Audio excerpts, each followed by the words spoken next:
Bonjour à toutes et tous, bienvenue à ce 27e webinaire sur une thématique incontournable de la mise en œuvre d'une politique en faveur du développement des mobilités actives, mais aussi et surtout du vélo, la gouvernance des politiques cyclables. Alors, je suis Mathilde Mancheron, chef de programme à Vélo 2 et avec auprès de moi plusieurs membres du CEREMA qui vont vous être présentés et des représentants de collectivités qui vont nous faire part de leurs expériences. Alors, à vous tous qui intervenez aujourd'hui, merci beaucoup pour votre participation sur un sujet complexe. Vous êtes aujourd'hui, pour la grande majorité, lauréat d'un dispositif vélo, un vélo 2, un vélo 1, et vous savez les fortes attentes autour de cette question de la gouvernance et la place centrale à lui faire pour mener à bien vos actions. Alors que vous soyez représentant d'un EPCI, d'une commune, d'un département, vous avez connaissance de cette nécessité de discuter, de travailler avec les différents échelons territoriaux puisque tous n'ont pas la même compétence. Et c'est l'objectif de ce webinaire, eh bien, de présenter ces compétences qui vont permettre d'agir en faveur de ces mobilités cyclables, et illustrées par le témoignage de nos intervenants. Donc le webinaire est vraiment riche d'enseignements. Aussi, je cède tout de suite la parole à Marie Joly du CEREMA et je vous souhaite encore une fois un très bon webinaire. Merci beaucoup Mathilde. Bonjour à toutes et à tous. Effectivement, nous sommes actuellement au 27e webinaire, donc on commence à être toutes et tous rodés par cet exercice. Effectivement, on abordera l'enjeu de la gouvernance des politiques cyclables, pour lequel je vais vous présenter le programme du jour. Je rappelle juste qu'effectivement, vos micros sont éteints, mais il y aura la possibilité de poser des questions à haute voix dans une deuxième partie, de pouvoir s'exprimer. Et également, ce webinaire est enregistré et sera accessible en replay ainsi que le support de présentation des intervenants et intervenantes. Donc, dans un premier temps, on abordera effectivement la question de quelles sont les compétences qu'on peut mobiliser, que peut mobiliser une collectivité et à quelle échelle pour appuyer et encourager et accompagner le développement des politiques cyclables. Donc, on verra dans un premier temps comment agir avec la compétence mobilité et tous les enjeux que recouvre effectivement la compétence mobilité depuis la loi LOM.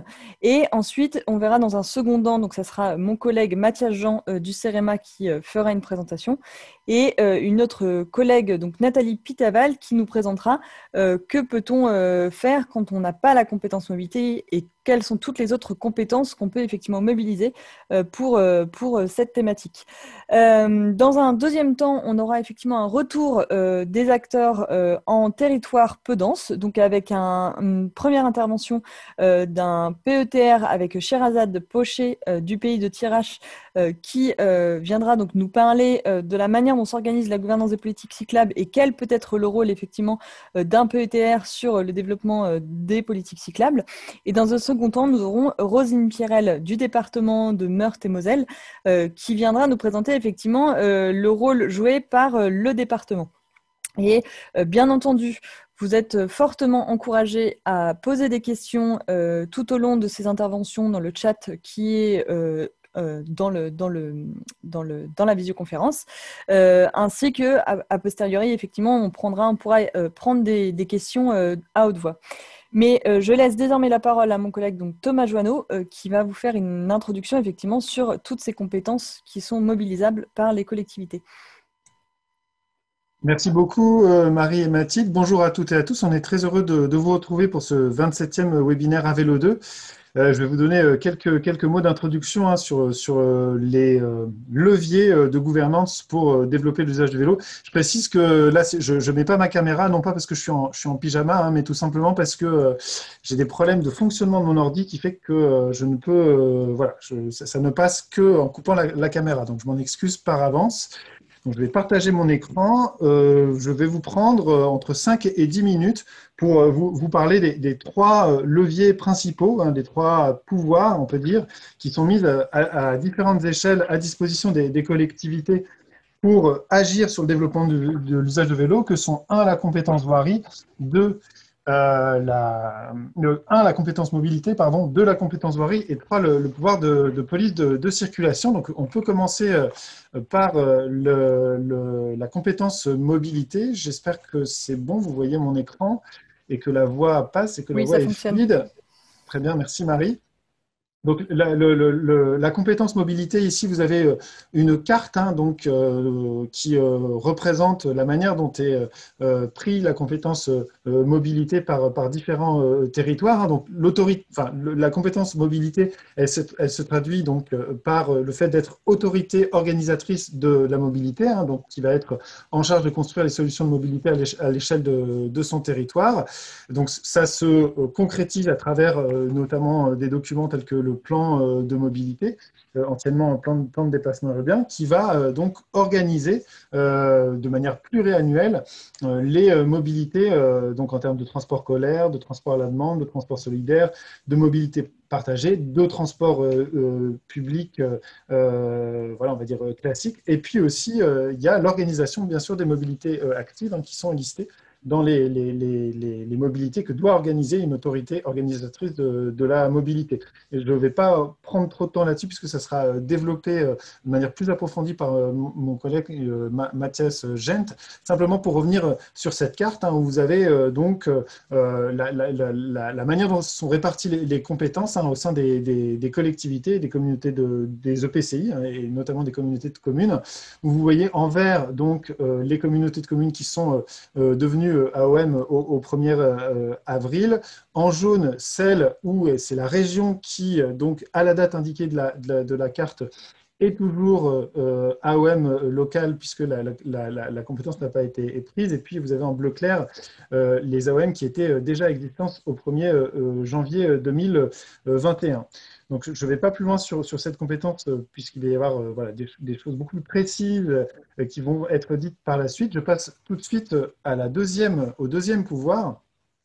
La deuxième légitimité, on va dire, ou même enfin, voilà, la base juridique qui va faire qu'une collectivité va pouvoir aménager le territoire pour les vélos, c'est la compétence voirie. La compétence voirie, c'est le fait pour une collectivité d'avoir en responsabilité soit la création donc de voies nouvelles ou ouvrir à la circulation des voies du domaine privé de la collectivité. C'est aussi avoir la responsabilité de l'aménagement de ces voies, donc modifier le profil, équiper ces voiries.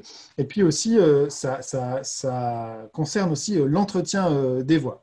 Donc, cette compétence voirie, eh bien, elle concerne bien évidemment les pistes cyclables, puisque on a une jurisprudence relativement stable qui considère que les pistes cyclables, par exemple, sont des éléments de la voirie. Donc, ça veut dire que voilà, aménager des pistes cyclables, c'est du registre de la compétence voirie. Sachant que suivant la collectivité à laquelle vous êtes rattaché, eh bien, la compétence voirie ne s'exerce pas tout à fait de la même façon. Pour l'État, eh bien, l'État est compétent sur les routes nationales, donc gérées par les directions interrégionales des routes et par l'État. Les départements, ils sont compétents sur les routes départementales de manière automatique. Les métropoles vont l'être de plein droit aussi sur leur réseau métropolitain.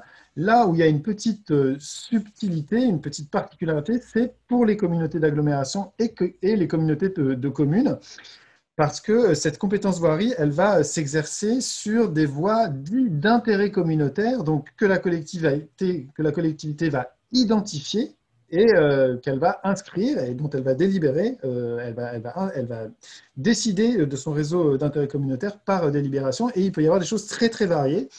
Vous pouvez avoir des communautés de communes ou des communautés d'agglomération qui vont considérer comme voiries d'intérêt communautaire uniquement des voies qui sont liées aux zones d'aménagement concerté intercommunal. D'autres qui vont considérer que ce sont certaines voies identifiées comme le reliant des communes à d'autres, donc qui ont un caractère intercommunal. Ça peut être aussi toute la voirie, avec toutes les communes qui décident de faire rentrer dans la compétence intercommunale l'ensemble de leur réseau. Et ça peut être aussi, c'est possible, de considérer que ne sont d'intérêt communautaire que les aménagements cyclables, les pistes cyclables en l'occurrence.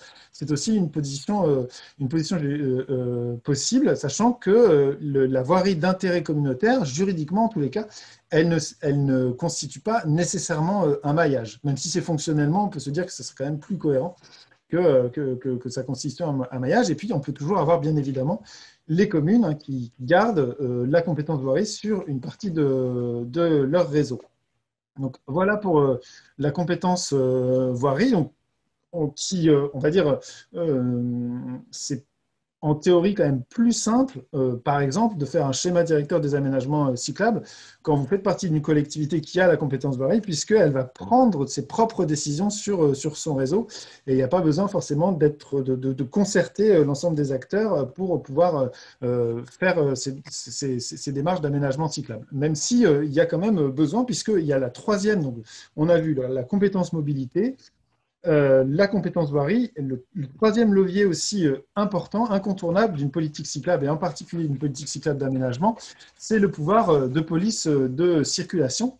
Qu'est-ce que c'est que le pouvoir de police de circulation? Eh bien, c'est un pouvoir qui est inscrit dans le Code général des collectivités territoriales et qui permet à l'autorité donc investie de ce pouvoir de police de définir qui est autorisé sur quelle voie, de définir l'essence de circulation, de définir la vitesse maximale autorisée sur les voies publiques. Et donc, typiquement, en ce qui nous concerne, mettre un double sens cyclable, par exemple, créer un double sens cyclable, c'est d'abord quelque chose qui relève du pouvoir de circulation. Donc, vous l'aurez compris, donc il y a ces trois leviers qui sont très complémentaires des uns des autres. Là où il y a de la complexité, c'est qu'ils peuvent être portés par des collectivités différentes. C'est-à-dire que la loi, elle prévoit, par exemple, qu'une communauté de communes qui a la compétence voirie, eh bien, elle a automatiquement le pouvoir de police. C'est assez logique, puisque quand on crée une voie, eh bien, c'est assez logique aussi je dirais, de définir les règles du jeu ou le mode d'emploi de cette voie, quels usagers, quelle vitesse. Il se trouve que ce transfert automatique, il ne l'est pas vraiment, puisque les maires peuvent décider de conserver le pouvoir de police de circulation dans leur commune.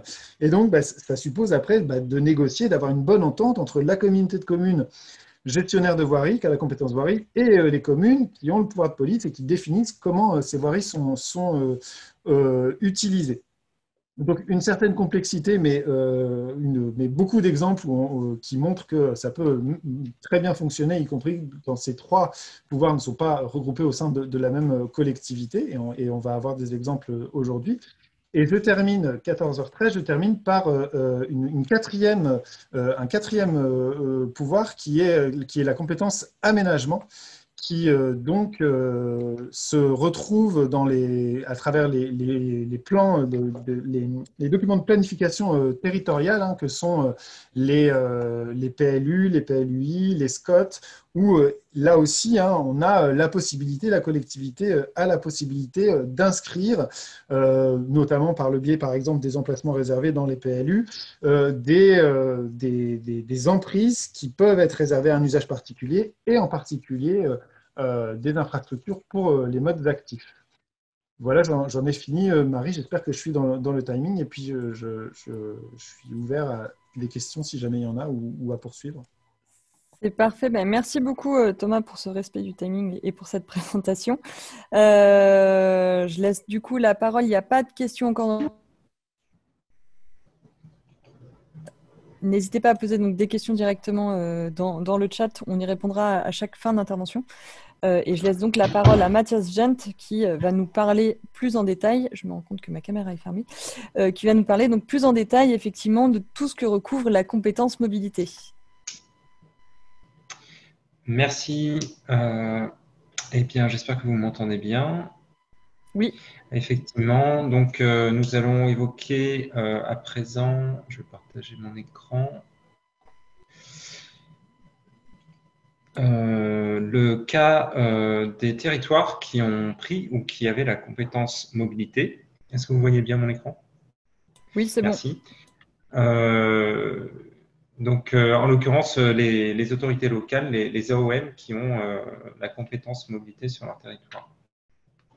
Alors, il y a plusieurs bénéfices à avoir cette compétence mobilité. Déjà, une première factuelle, c'est d'être identifié comme l'autorité responsable en matière de mobilité pour l'ensemble des mobilités présentes sur son territoire.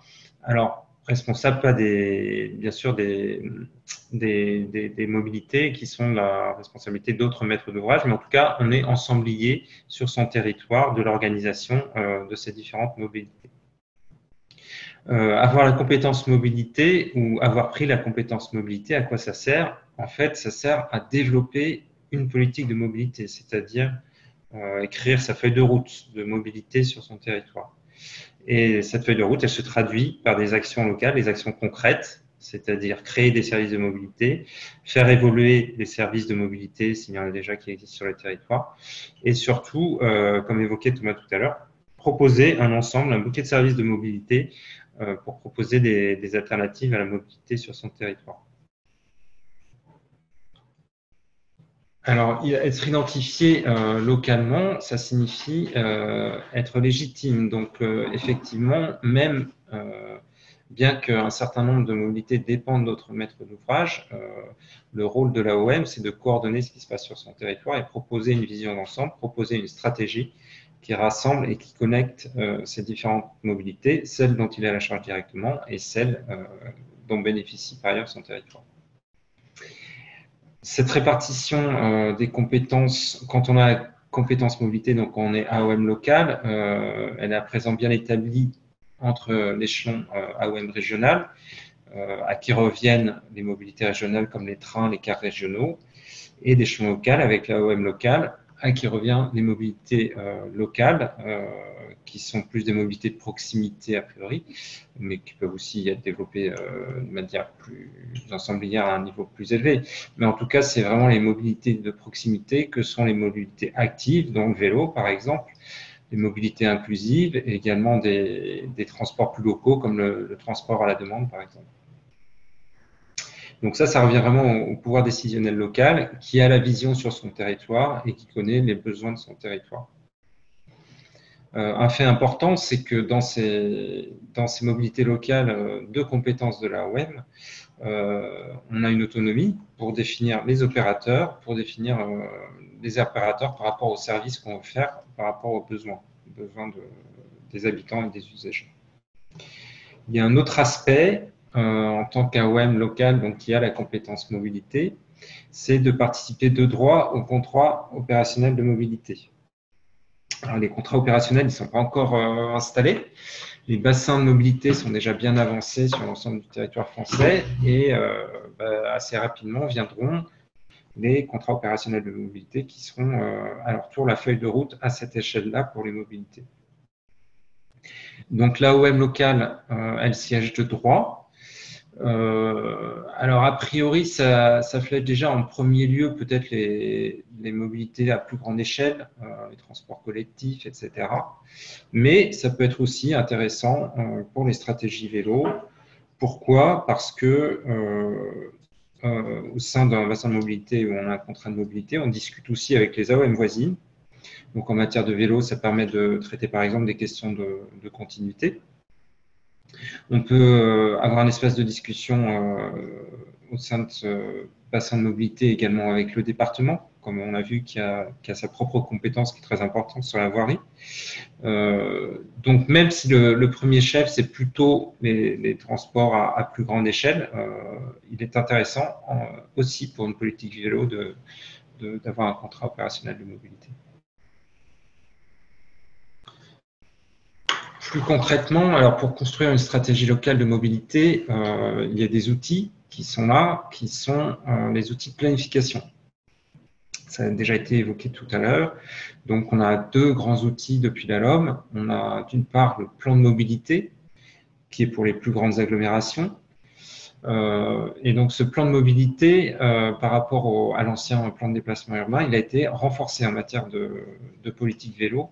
On y traite maintenant obligatoirement, ça fait partie des objectifs obligatoires, des continuités cyclables, de la sécurisation du réseau cyclable et également du point particulier du stationnement des vélos autour des gares. Donc ça, c'est pour les plus grandes agglomérations, pour lesquelles un certain nombre d'agglomérations qui sont définies au-delà de 100 000 habitants, pour lesquelles un plan de mobilité est obligatoire. Pour les autres territoires, en particulier les territoires de villes petites et moyennes, l'outil de planification consacré par la LOM, c'est le plan de mobilité simplifié. Donc il y a un autre document, comme son nom l'indique, qui est beaucoup plus simplifié, qui a moins de conséquences, pas de lien juridique avec d'autres documents, pas d'opposabilité directe, la procédure est aussi plus simple. Et le contenu technique du plan est également plus simple, puisqu'on traite des enjeux de mobilité en rapport avec notre territoire. On n'est pas assigné à un certain nombre d'objectifs, comme c'est le cas dans un PDM. Et donc, parmi ces différents leviers qu'on peut traiter, si on le souhaite, enfin qu'on peut mettre en œuvre dans un PDMS pour mettre en œuvre un système de solutions de mobilité, bien sûr, il y a la politique vélo, le vélo qui est un levier d'action majeur. Alors, autre aspect dans le cadre d'une stratégie locale de mobilité, et en particulier d'une planification locale, c'est de mettre en place le comité des partenaires. Donc ça, c'est une instance obligatoire pour les AOM. Le comité des partenaires, il est composé à minima de représentants des usagers, de représentants des entreprises, d'habitants. Et on peut aussi, si on le souhaite, ça se fait régulièrement pour certaines AOM, d'adjoindre aussi des collèges supplémentaires, si ce n'est pas redondant déjà avec d'autres instances, bien sûr. Donc on peut envisager des collèges supplémentaires d'élus, d'acteurs particuliers, de représentants institutionnels, etc. Et donc ce comité des partenaires, il doit être consulté sur toutes les démarches importantes en matière de mobilité, notamment les plans locaux de mobilité, c'est-à-dire les PDMS, et au minimum une fois par an. Un autre aspect, lorsqu'on est AOM, et en particulier lorsqu'on met en œuvre un plan de mobilité simplifié, un intérêt, c'est de croiser les politiques, de ne pas aborder les politiques en silo. Et le PDMS, c'est un bon outil pour ça. Il n'a aucun lien juridique obligatoire avec d'autres documents, mais, et on constate, c'est un fait, hein, on le voit dans un certain nombre de territoires, le PDMS peut servir par exemple pour le plan climat à constituer même intégralement le volet mobilité du plan climat. Ses objectifs, sa stratégie peut aussi être pris dans un plan d'urbanisme, donc dans le PLUI, par exemple sous la forme d'une OAP mobilité ou d'une autre manière. Mais en tout cas, c'est des choses qui marchent bien, qui fonctionnent bien et qui permettent de faire se dialoguer des choses qui ont besoin de dialoguer ensemble, comme par exemple l'urbanisme, la répartition de l'habitat, des activités et l'organisation des mobilités. Alors, un petit zoom un peu plus direct sur les plans de mobilité simplifiés qu'on peut mettre en œuvre localement avec la compétence mobilité. Alors déjà, un constat sur les plans de mobilité simplifiés sont en train de se développer en ce moment. Hein, depuis la LOM, ça fait 2 ans, donc là, ils sont en plein développement.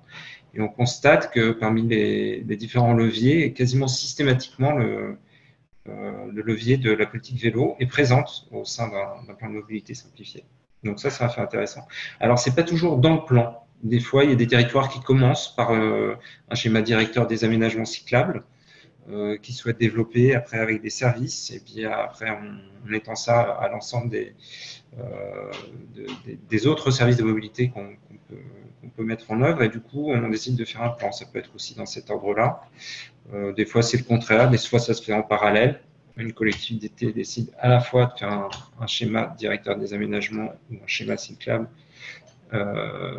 et un PDMS en même temps.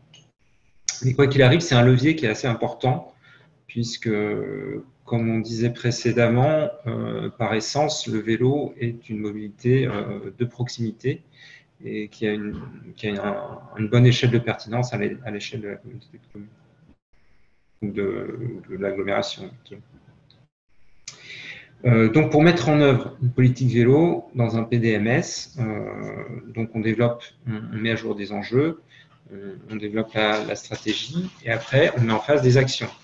Donc, ces actions, on a une palette d'actions mobilisables qu'on commence à bien identifier aujourd'hui, qui peuvent tourner autour de 3 volets. Donc, le premier, c'est le fait d'aménager la voirie. Donc, ça, c'est un peu la base pour une politique cyclable. Donc, travailler sur le réseau de voirie, aménager les différents types de voiries, les sécuriser, proposer des aménagements adéquats à chaque configuration. Travailler aussi sur les continuités, travailler sur la résorption des points noirs, des coupures, etc. Donc tous ces leviers qu'on met en œuvre sous forme d'action, on peut mettre en œuvre sous forme d'action dans un PDMS. Au-delà de ce premier volet, pour accompagner le travail sur les infrastructures, la voirie, il est très très intéressant et même quasiment indispensable de développer des services. Pourquoi? Parce que c'est vraiment un vecteur important pour lancer la dynamique. On aménage de la voirie, mais aussi on propose des services pour donner envie, pour éclairer sur la pratique et pour encourager la pratique. Donc ces services, aujourd'hui, il commence à y avoir une bonne palette, là aussi, qui sont assez bien identifiés et connus. Donc on peut par exemple proposer de la location du prêt de vélo, de la location de vélo à assistance électrique. On peut préférer un mode financement avec une aide à l'achat, proposer aussi du stationnement, donc ça c'est un corollaire un peu indispensable par rapport à la voirie, ou encore des ateliers de réparation ou d'autoréparation. Enfin, un dernier volet dans une politique cyclable qu'on peut mettre en œuvre dans un PDMS, c'est le volet accompagnement, que ce soit sous forme de sensibilisation par rapport, par exemple, sous forme d'expérimentation ou de journée vélo ou journée modes actifs, etc. Ça peut être de la formation, ça peut être de la communication sur ce qui existe au sein du territoire. Et par exemple, en termes de formation, on a beaucoup de publics à qui on peut s'adresser. On peut s'intéresser à former les acteurs, les élus, les techniciens. On peut se tourner aussi vers les scolaires, les enfants, afin de former les classes d'âge à la pratique du vélo, puis pour qu'ils aient pour l'avenir une autre solution de mobilité qui puisse recourir à autre chose qu'à la voiture. Donc ça, c'est intéressant aussi de former les scolaires. Et on peut aussi, bien sûr, former aussi les adultes pour un retour à la pratique ou pour une découverte de la pratique éventuellement.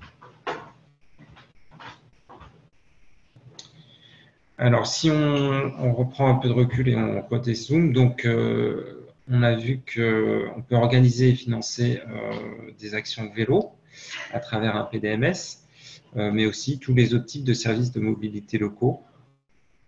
Alors, au-delà des infrastructures vélo, des services vélo, des services qui sont liés au vélo, comme par exemple les lieux d'intermodalité, les pôles d'échange, les hubs de mobilité, ou tout ce qui concerne le stationnement, il peut y avoir des stationnements mixtes.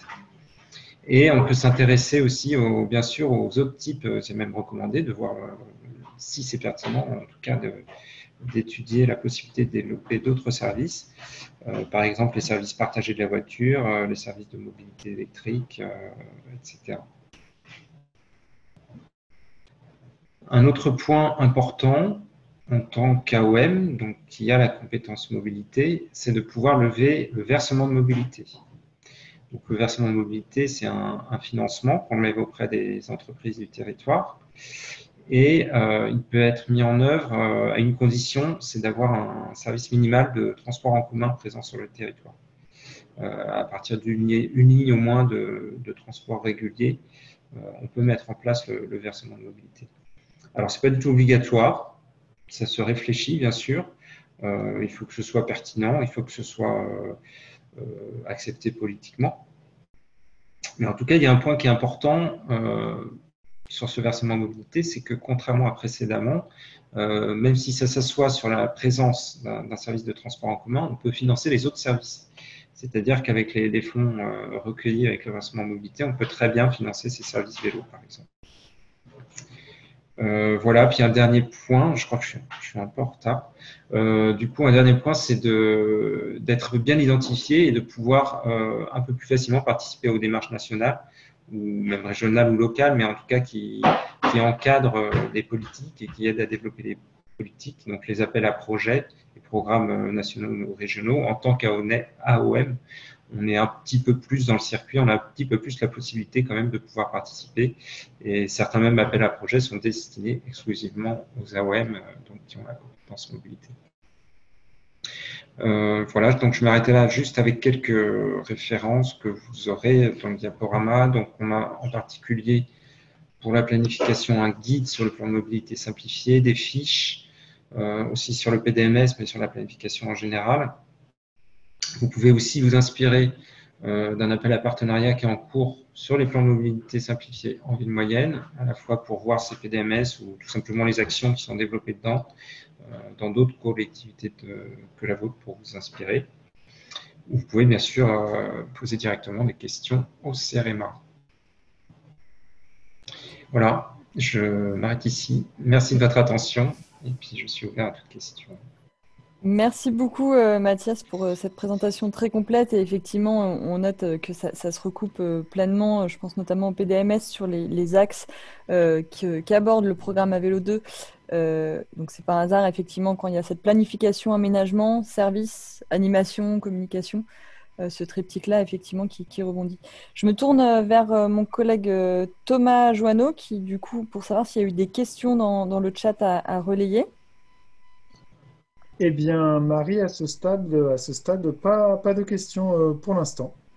Alors moi j'en vois une, mais peut-être que Paul-André qui nous dit notamment, peut-être que ça n'apparaît pas sur ton chat à toi. Donc je vais la poser si jamais tu la vois pas. Je ne l'ai pas, non. D'accord. Ben, je vais la poser. Donc c'est Paul-André qui nous dit qu'il est une communauté de communes rurales qui a laissé la compétence mobilité à la région. Nous avons tout de même réalisé un schéma directeur de mobilité. Question, est-ce un PDMS? Donc ça, c'est la première question pour Mathias. Et pris la compétence voirie d'intérêt communautaire en y intégrant les liaisons de notre programmation pluriannuelle d'investissement. En parallèle, nous sommes dans un PETR qui met en place un PCAET. J'ai un peu de mal à distinguer AOM et AOM local. Qui peut faire quoi? Mathias, est-ce que je te... Oui, donc non, donc en l'occurrence, il ne s'agit pas d'un PDMS, puisqu'un PDMS, on est dans le cas où c'est l'AOM locale qui fait sur son ressort territorial le PDMS. Alors pour autant, on peut très bien faire, et vous en êtes la preuve, un schéma directeur de mobilité, on peut très bien faire sa stratégie ou son plan de mobilité qui ne sont pas un PDMS, bien sûr en accord dans votre cas avec en bonne entente avec la région qui est à l'AOM locale par substitution. Mais donc, ce n'est pas un PDMS, mais ça n'empêche pas, bien sûr, de mettre en place une stratégie et développer un plan si vous le souhaitez. Alors, la deuxième question. La distinction entre AOM et AOM local.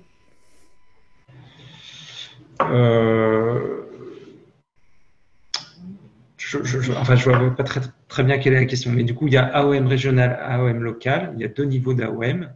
Dans votre cas, où vous n'avez pas pris la compétence mobilité, l'AOM local, en fait, c'est la région. C'est la région par substitution sur votre territoire. Donc, en fait,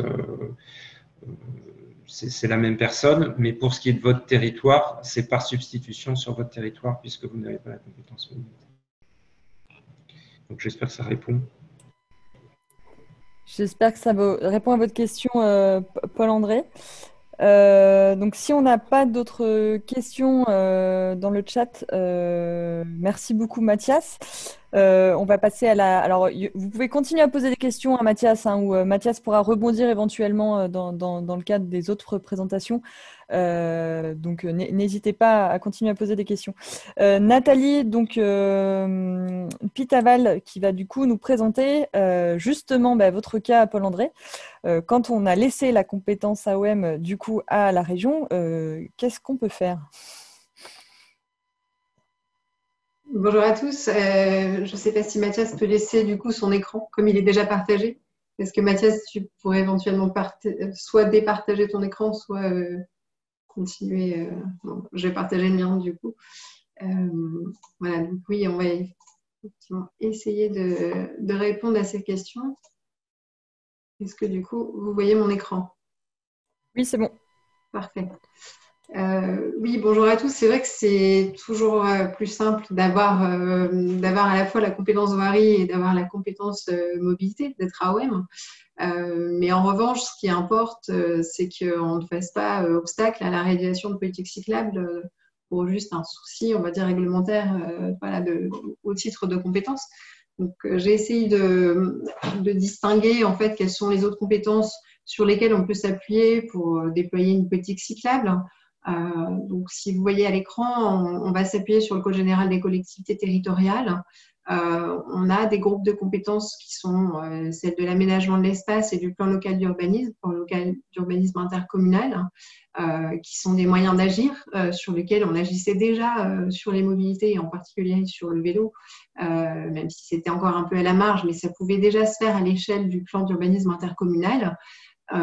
Évidemment, ça permet de prévoir par exemple ce qu'on appelle des emplacements réservés. Ces emplacements réservés, c'est le fait de réserver, du coup, comme son nom l'indique, du foncier qu'on va geler en vue d'utiliser ce foncier pour poursuivre des itinéraires cyclables qui ne seraient pas suffisamment maillés. On sait qu'il y a souvent un petit bout de piste cyclable dans certains endroits, mais que malheureusement, on n'a pas des continuités cyclables qui permettent à des cyclistes de se décider à les emprunter en toute sécurité. Donc là, on va tracer dans le PLUI, prévoir ces emplacements réservés et on va identifier donc ces coupures. On va le faire dans le plan de zonage, on va essayer de le faire dans les OAP, les orientations d'aménagement et de programmation, qui sont un outil pour aménager une zone en particulier. Et dans cette zone, on va veiller à ce qu'il y ait cette continuité cyclable. Donc là, c'est vraiment un levier très important. Qui est parfois insuffisamment utilisé. Notamment, il faut savoir que ces emplacements réservés, s'ils sont prévus dans le plan de zonage du PLUI, parfois, ils ne sont pas levés. C'est la notion juridique, en fait, de lever cet emplacement, c'est-à-dire de l'utiliser.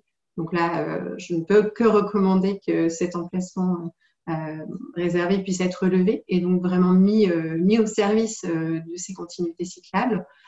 Bien utiliser cet outil. J'insiste là-dessus parce que c'est vrai que ce n'est pas encore le cas. Ça commence à être le cas dans beaucoup de PLUI qui sont réalisés à l'échelle intercommunale. Parfois, en plus, la collectivité, la communauté de communes a la compétence PLUI et elle a en plus la compétence d'AOM. Donc là, effectivement, ça facilite, évidemment. Si la collectivité n'a que la compétence aménagement de l'espace, plan local d'urbanisme, on va s'appuyer sur ce qu'on peut faire à l'échelle du PLUI et on peut déjà faire beaucoup. On peut, dans le règlement aussi de PLUI, par exemple, réglementer, donc réserver un certain nombre de places de stationnement vélo. Donc là aussi, c'est important puisqu'on sait que quand on a un stationnement vélo sécurité, on a aussi un usage plus fort et une pratique plus forte du vélo. Donc ça, c'est important. C'est quelque chose qui peut être fait au niveau du règlement de PLUI.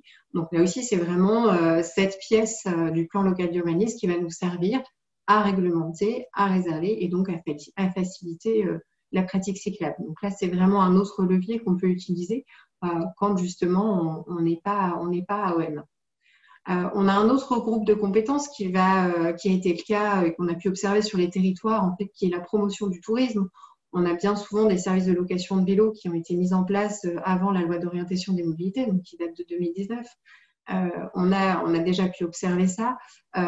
Donc, ça permet de faire la promotion de services existants. Donc ça, c'est très important de dire qu'il y a des services de location de vélo qui permettent de découvrir un territoire.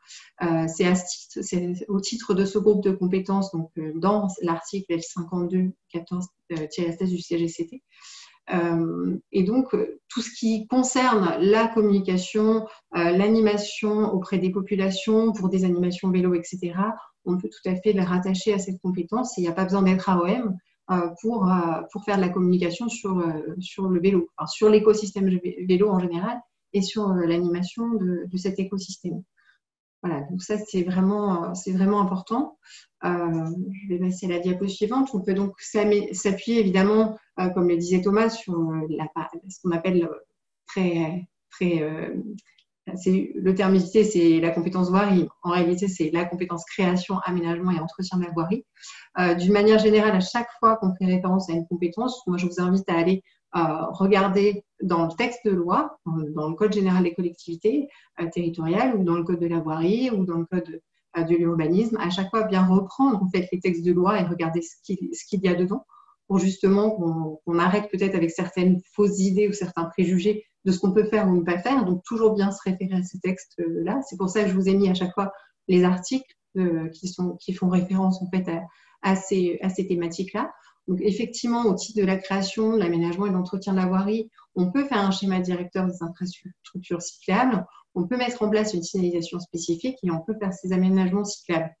Encore une fois, je pense qu'il faut vraiment insister sur le fait qu'il faut prévenir l'AOM quand vous faites des aménagements cyclables au titre de votre compétence voirie. C'est fondamental pour que justement il y ait une bonne interaction et une bonne coordination du travail qui est fait par l'AOM, qui, elle, est responsable des politiques de mobilité, qui est donc responsable de décider si elle a envie de mettre tel ou tel aménagement cyclable, de mettre telle ou telle politique cyclable en place. Et avec l'AOM, il faut vraiment interagir pour ensuite pouvoir, au titre de la compétence voirie, si ce n'est pas déjà l'AOM qui a cette compétence voirie, de travailler en fait en bonne intelligence. J'allais dire, ce qui importe, c'est de faire sur le territoire preuve d'intelligence collective entre les différentes compétences. C'est-à-dire que la compétence, c'est on va dire, une notion réglementaire juridique qui ne doit pas être une entrave à la politique cyclable. Et je le redis, c'est pas l'usager qui est cycliste, il a besoin d'un itinéraire sécurisé, il a besoin de pouvoir tout simplement être en sécurité et de pouvoir voilà, faire réaliser les trajets qu'il a besoin de réaliser. Donc, peu importe pour lui de savoir si la plupart des gens, d'ailleurs, ne savent pas forcément que c'est la compétence voirie ou que c'est la compétence mobilité qui permet la réalisation de certains aménagements ou de certaines politiques cyclables. Donc, c'est vraiment important de bien repréciser ça, et de faire à chaque fois référence au texte de loi. La dernière partie, c'est une compétence qu'on appelle protection et mise en valeur de l'environnement, puisque le vélo va participer évidemment à tout ce qu'on appelle la décarbonation des mobilités. Donc là aussi, tout ce qui est en lien avec la lutte contre la pollution de l'air, aussi les effets bénéfiques qu'on va avoir quand on pratique un sport comme le vélo, que ce soit au titre du domicile-travail ou au titre des loisirs. Donc là aussi, c'est important.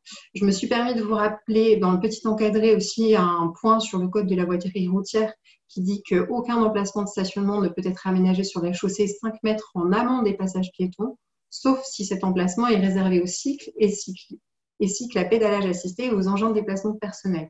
Voilà, ayez ça en tête aussi.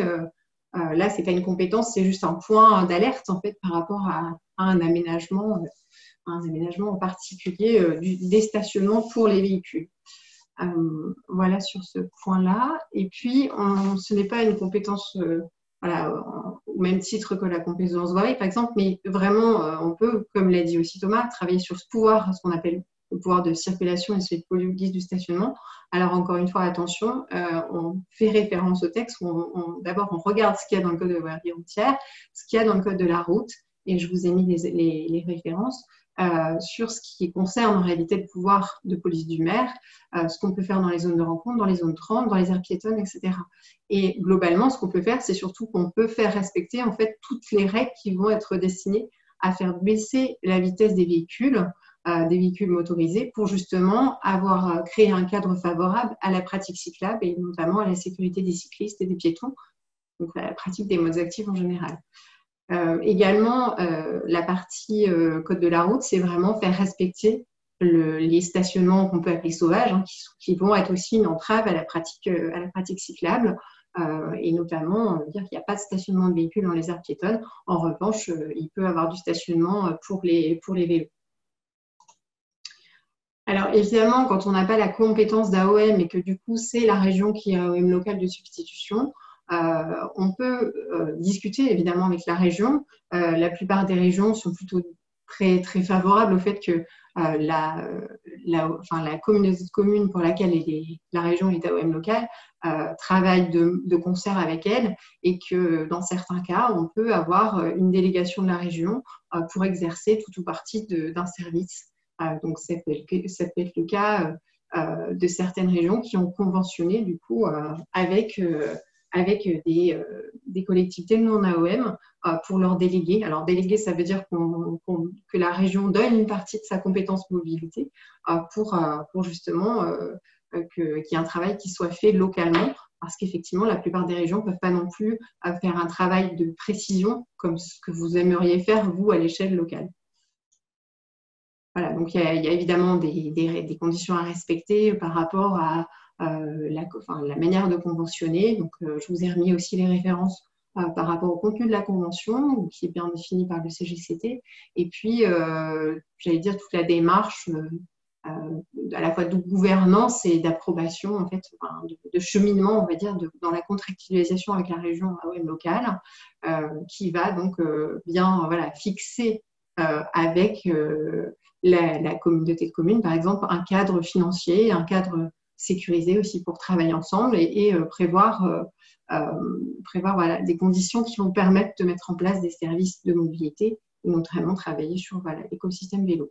Donc bien garder en tête que l'autorité délégante, elle est substituée à l'autorité délégataire, est substituée à l'autorité délégante, donc tous ses droits et obligations qui sont relatifs à l'objet de la délégation pendant la durée de celle-ci.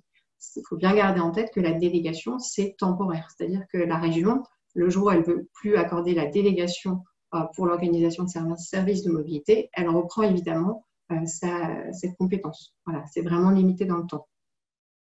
Alors que quand les communautés de communes se sont vues, sont devenues, elles, AOM locales, c'est qu'elles ont eu un transfert de compétences. Dans ce cas-là, le transfert, on peut considérer qu'il est irréversible, sauf quelques rares exceptions qui sont prévues par la LOM, mais une fois qu'on a transféré sa compétence, c'est pas possible de la reprendre.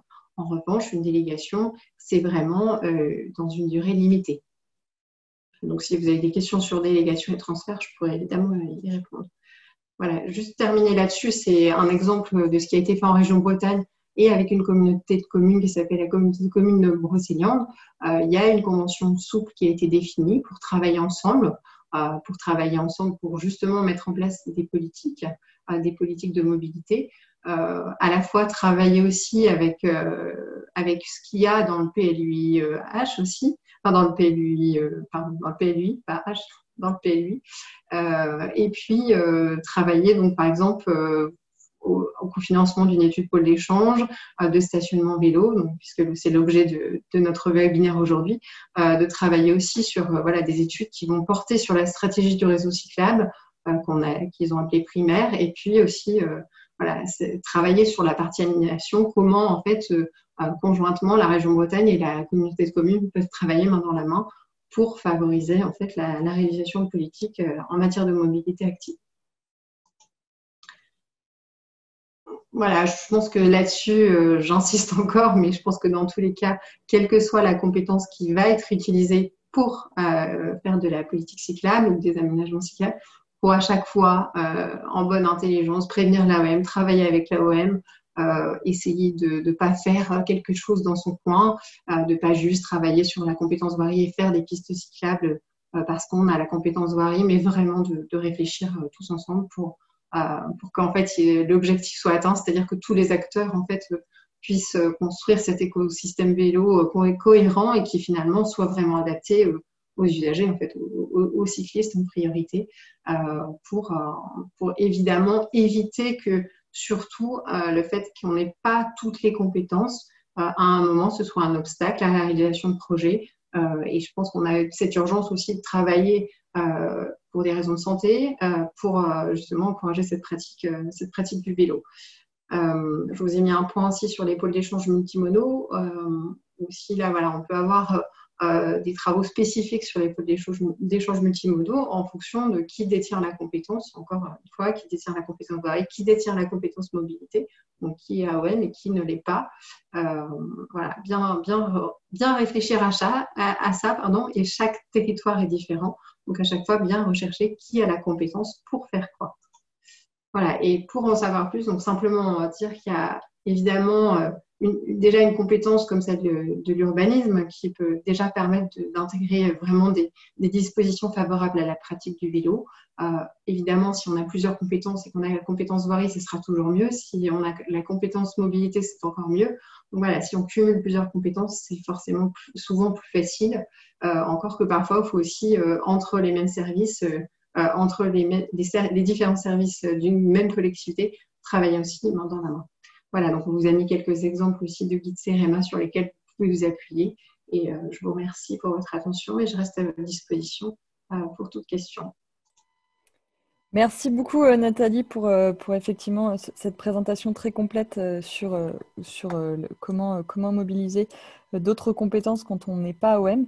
Je ne sais pas Thomas s'il y a des questions dans le chat ou si quelqu'un veut intervenir et prendre la parole. C'est également possible de pouvoir s'exprimer directement pour poser sa question. N'hésitez pas. Thomas, est-ce qu'on a des questions dans le chat ou une interrogation à préciser?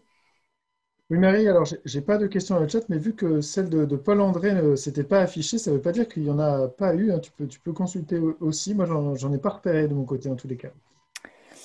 Non, je n'en vois pas également. Je ne sais pas. N'hésitez vraiment pas si vous souhaitez à prendre la parole directement. Alors, vos micros sont coupés, mais vous pouvez juste m'indiquer dans le chat pour que je libère votre micro si jamais vous avez une question, une précision ou présenter votre cas pour pouvoir ensuite parler effectivement d'une spécificité. Mais si il n'y a pas de questions, du coup, on va passer aux présentations et aux exemples. Donc là, on a vu un peu toute la partie, on va dire, théorique de tout ce qui est possible de la boîte à outils qui peut être utilisée en termes de compétences et de gouvernance pour mettre en œuvre des politiques cyclables. Maintenant, on va montrer effectivement deux exemples où on s'aperçoit effectivement que sur le terrain, chaque cas a ses spécificités, comme le précisait Nathalie, et de bien prendre en compte quelles sont les différentes compétences et du coup, quels sont les différents leviers que mettent en œuvre et les différentes stratégies de gouvernance que mettent en œuvre des collectivités. Du coup, je vais laisser la parole à Sherazade Poché, donc du PETR du pays de Thiérache. Sherazade, oui, ça fonctionne. Oui, est-ce que vous m'entendez? On t'entend très bien. Et on me voit cette fois, c'est bon? Et on te voit. Alors, oui, c'est un peu lent, mais ça fonctionne très bien. On te voit et du coup, c'est parfait. On t'entend plus. Mince. Allô? Oui. Est-ce que tu m'entends? Oui. Oui. Alors, ça marchait nickel et au moment où je dois présenter, forcément. Ça fonctionne moins. Si jamais il y a un bug, tu peux à un moment donné couper ta vidéo si jamais ça fonctionne. Mais là, ça fonctionne très bien. Du coup, je te laisse projeter ta présentation. Eh ben, ouais. Alors. Moins que tu le souhaites. Est-ce que c'est bon? Alors, c'est en train de charger. Ça fonctionne, c'est parfait. C'est pas en plein écran, si tu arrives à le mettre en plein écran, si c'est possible, hein, sinon c'est… Comme ça? C'est parfait. Ok, super. Bon, attendez, je regarde l'heure pour pas parler trop.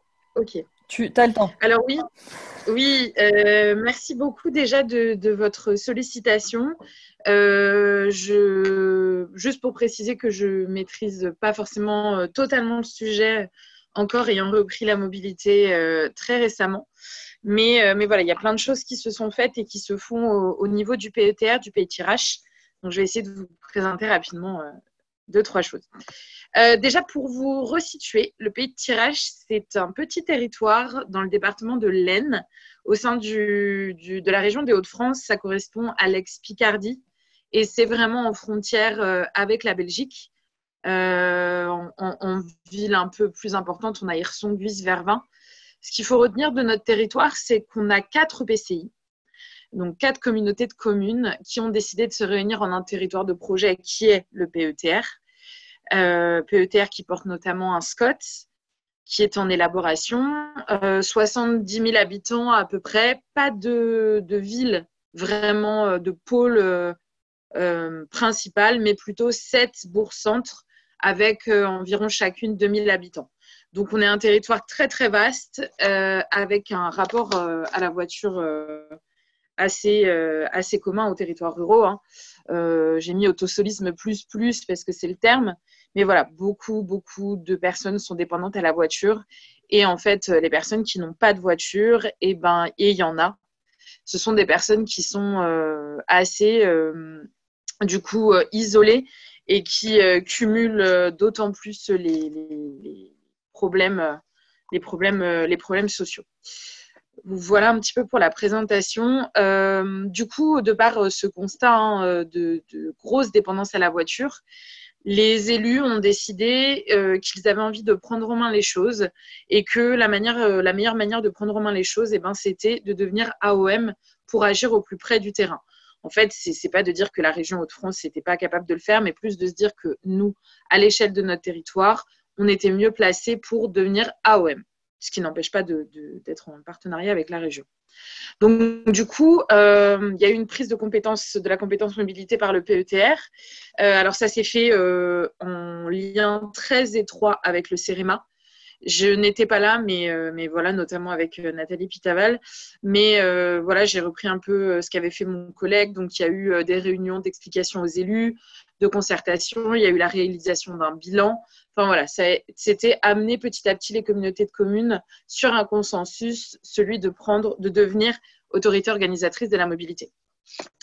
Donc, en continuité avec cette prise de compétence, le PETR s'est dit, bon, on a pris la compétence, mais voilà, nous, on a besoin d'être dans une phase où on va faire notre stratégie, construire notre stratégie. Pour ça, on a besoin d'un état des lieux, on a besoin d'une concertation, on a besoin de mettre en place un plan d'action. Et donc là, le PETR a été lauréat d'un appel à projet et a décidé d'élaborer un plan de mobilité simplifié intégrant un schéma directeur vélo. Donc, ça a permis de nombreuses choses. Le PDMS, notamment, de lancer un grand questionnaire aux habitants. Donc, en fait, c'était très intéressant de partir d'une page, entre guillemets, vierge et de diffuser ce questionnaire aux habitants pour faire remonter un petit peu leurs problématiques, sachant qu'on est passé principalement par les partenaires sociaux. Ensuite, ça a permis forcément de faire un diagnostic mobilité très large, mais aussi un diagnostic sur le vélo. Ça a permis notamment, et ça c'est très important pour la gouvernance, de mettre en place un comité des partenaires, puisque c'est obligatoire quand on fait un PDMS. Et ce comité des partenaires, il réunit en fait de multiples acteurs, notamment la région, le département, la mission locale, les établissements scolaires, les communautés de communes, les territoires voisins aussi, puisqu'on s'inscrit dans des bassins de mobilité. Et en plus, ce comité des partenaires, c'est obligatoire, se réunir au moins tous les ans. Mais en fait, si vous voulez, nous, on a fait de ce comité des partenaires notre comité de pilotage pour le PDMS. Ensuite, ça a permis aussi de faire des ateliers participatifs où on a pu, sur carte, travailler sur des itinéraires vélo directement avec les partenaires, les habitants. Et ça permet évidemment, et là nous en sommes à cette phase, à avoir un document complet qui permet un plan d'action budgétisé. Oui, donc du coup, quand on a fait ce PDMS, on s'est rendu compte qu'il y avait un certain nombre de contraintes. On avait des gens qui venaient nous voir et qui nous disaient « Oui, moi j'aimerais bien qu'il y ait une ligne de vélo de tel endroit à tel endroit. » Et en fait, on est sur un territoire tellement vaste qui est traversé par la Nationale 2 et par d'autres routes qui sont en général à 80, limitées à 80, mais vu qu'on a peu de transport de marchandises par train, tout est transporté en camion, donc traversé par beaucoup de camions, traversé effectivement par des tracteurs puisque nous avons beaucoup d'agriculture. Et l'autre gros frein, c'était le fait de ne pas avoir la compétence voirie, d'être autorité organisatrice de la mobilité, de mettre en place un PDMS, mais de ne pas avoir la main sur la voirie. Donc, on était dans une situation un peu particulière. Donc, on s'est dit, nous, on a cherché quelles étaient nos opportunités sur le territoire. Et nos opportunités, c'était nos villes-centres. En fait, si vous voulez, nous faisons partie du dispositif Petites Villes de demain. Donc, au moins 7 communes sont Petites Villes de demain. Et on sait qu'en fait, ces communes, elles correspondent aux principaux pôles du territoire. Donc, on s'est dit, bon, on a eu de la chance, c'est tombé au même moment au niveau du planning. Donc, on s'est dit, bon, on va tout de suite intégrer les chefs de projet Petites Villes de demain et les élus des communes des Petites Villes de demain pour travailler principalement sur la circulation vélo au sein de ces communes et aussi, puisque c'était une volonté de certaines communes, de travailler plutôt sur des itinéraires vélo sur les périphéries de ces Petites Villes de demain. Donc, du coup, on passe de relier Hirson à Vervins, où vous avez 20 km et où il n'y a absolument rien, à relier des bourgs aux communes-centres, où vous avez besoin en fait que de 800 mètres de pistes cyclables. Et donc là, du coup, c'est tout un travail d'identification qui a été fait de ces volontés, puisque ça part aussi de volonté des élus, mais aussi des chemins qui pouvaient être tracés entre ces communes-centres et leur périphérie. Et effectivement, je rebondis sur ce que Nathalie Pitaval disait juste avant. C'est là aussi que les communautés de communes, sans être AOM, peuvent, en lien avec nous, le PETR, travailler sur leurs documents d'urbanisme, puisque à cet effet, il y a des emplacements réservés qui ont été tracés, justement pour relier ces bourgs et ces villes. Donc là, on se rend bien compte que c'est une attente très forte de ces villes-centres et de leur périphérie. Donc c'est là-dessus qu'on s'est appuyé. Donc du coup, ça passe par un travail spécifique sur ces itinéraires et forcément un accompagnement renforcé des bourgs-centres sur le développement des cheminements vélo au sein de leur commune. Donc ça peut être effectivement les accompagner sur un tracé, mais voilà, l'idée c'est d'être très présent avec eux et surtout de les intégrer très rapidement au processus d'élaboration du PDMS. Ensuite, c'est un autre outil qu'on a déployé pour agir sur les politiques cyclables, c'est tout ce qui concerne le tourisme. Le territoire est un territoire assez préservé, donc vaste, avec des paysages préservés, avec la présence du Neurovéloroute et la présence d'anciennes routes de chemin de fer qui sont justement transformées ou à transformer en cheminement cyclable. Donc du coup, ce qui a été fait, c'est un gros travail partenarial avec l'Office du tourisme afin de valoriser les voies cyclables touristiques. Donc par exemple, le PETR a acheté des vélos électriques, donc c'est des locations à courte durée, et ils ont été mis à disposition de l'Office du tourisme qui a dispatché dans plein d'endroits touristiques du territoire. Donc la première année, on a placé à des endroits, mais voilà, ça marchait pas, mais à cet endroit, ça marchait. Donc il fallait en rajouter. Enfin voilà. Il y a un travail qui a été fait là-dessus pour dispatcher ces vélos électriques pour permettre justement à ces lieux touristiques de proposer de la location de vélos à des tarifs très intéressants.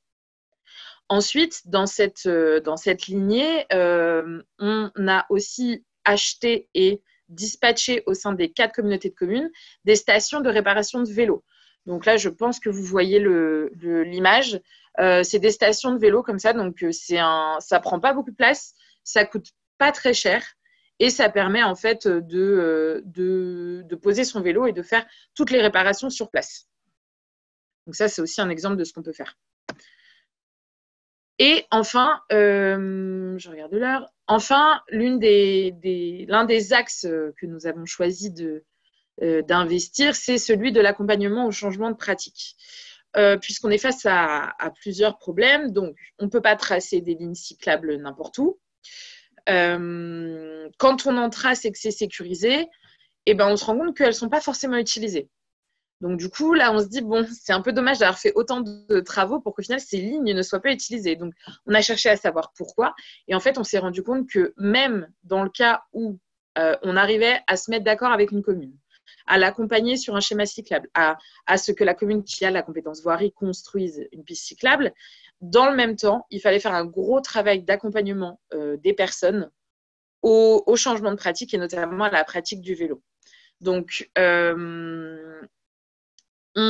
ça a été du coup une volonté des élus de s'emparer de ça. Et puis, il y a autre chose de très concret, c'est qu'on a un budget qui est limité. La mobilité peut coûter très cher si on investit dans de gros transports en commun, etc. Mais bon, de toute façon, nous, sur notre territoire, c'est clairement pas la cible. Donc, on s'est dit, bon, on ne peut pas copier une agglomération qui déciderait de mettre en place des transports en commun ou augmenter les lignes de bus, augmenter tout ça, sachant qu'en plus, on n'a pas la main sur tout ce qui concerne les TER. Donc, on s'est dit, mais qu'est-ce qu'on peut faire pour justement essayer de développer la pratique du vélo? Et bien, on s'est dit qu'en fait, il fallait avoir un rôle d'accompagnant. Déjà, d'avoir une personne en fait qui soit capable d'être là. Donc forcément, ça demande de financer un poste, mais d'avoir une personne qui soit systématiquement sur le terrain. Donc l'idée, c'est d'embaucher grâce à un appel à projet un temps plein, un animateur en mobilité rurale. Cette personne aurait la charge justement de mettre en œuvre toutes les actions d'accompagnement au changement de pratique. Et en fait, il y en a énormément. sur le territoire. Alors, comme en exemple, ça peut être par exemple, et c'est inscrit, c'est en cours d'inscription dans notre PDMS, hein, donc tout peut se relier en fait, mais ça peut être par exemple, on s'est rendu compte, c'est mes collègues, mon collègue qui me précédait, s'est rendu compte que, en fait, en allant dans les écoles et en interrogeant les enfants, il y avait une écrasante majorité de personnes qui pratiquaient le vélo qui étaient masculines, donc des jeunes garçons. Et en fait, on s'est rendu compte que les jeunes filles, ne pratiquaient pas le vélo, peu ou pas le vélo. Et donc, on s'est dit, ça, c'est un axe d'action. On peut accompagner par le biais de la classe et de classe mobilité, on peut amener les jeunes filles à apprendre à faire du vélo, à s'approprier la pratique du vélo. Donc, ça peut être ça. Ça peut être aussi, on a pour idée de mettre en place des ateliers de réparation de vélo. Nous, notre rêve, ce serait de pouvoir fournir des vélos aux enfants qui le souhaitent. Donc, récupérer des vélos par le biais d'une bourse au vélo, par exemple, récupérer des vélos qui sont pas neufs, de faire des ateliers de réparation avec les enfants, puisque l'idée, c'est qu'ils les réparent eux-mêmes, et qu'ensuite, ils aient à disposition leur vélo. Ça peut être des tas de choses comme ça. Et alors, pour rebondir un petit peu, ce n'est pas dans la présentation, mais pour rebondir sur ce qui a été dit précédemment sur les pouvoirs de police. Donc, nous, c'est pas notre pouvoir en tant que PETR, mais par contre, on a envie de pousser les élus, de pousser les maires à s'approprier ce pouvoir de police. Donc, du coup, on espère mener des expérimentations. Donc, par exemple, on en a déjà sur le territoire, mais la rue aux enfants, c'est par exemple de fermer la circulation des voies ou de baisser la circulation dans certains endroits. Surtout au niveau des écoles, à certains moments, juste de couper la circulation autour des écoles. Et en fait, comment est-ce qu'on le matérialise ? On a prévu dans notre évaluation, lorsqu'on a fait notre plan d'action, dans notre évaluation, on prévoit de valoriser le nombre d'arrêtés qui ont été pris par les élus. Voilà, donc ça nous pousse, nous, à les pousser à le faire, et ça nous donnera, nous, une idée de ce qui était fait avant, et justement, est-ce que les maires se sont vraiment saisis de leur pouvoir de police. Donc voilà, c'est des exemples, j'en ai d'autres, mais là, je ne les ai pas, donc peut-être plutôt répondre s'il y a des questions.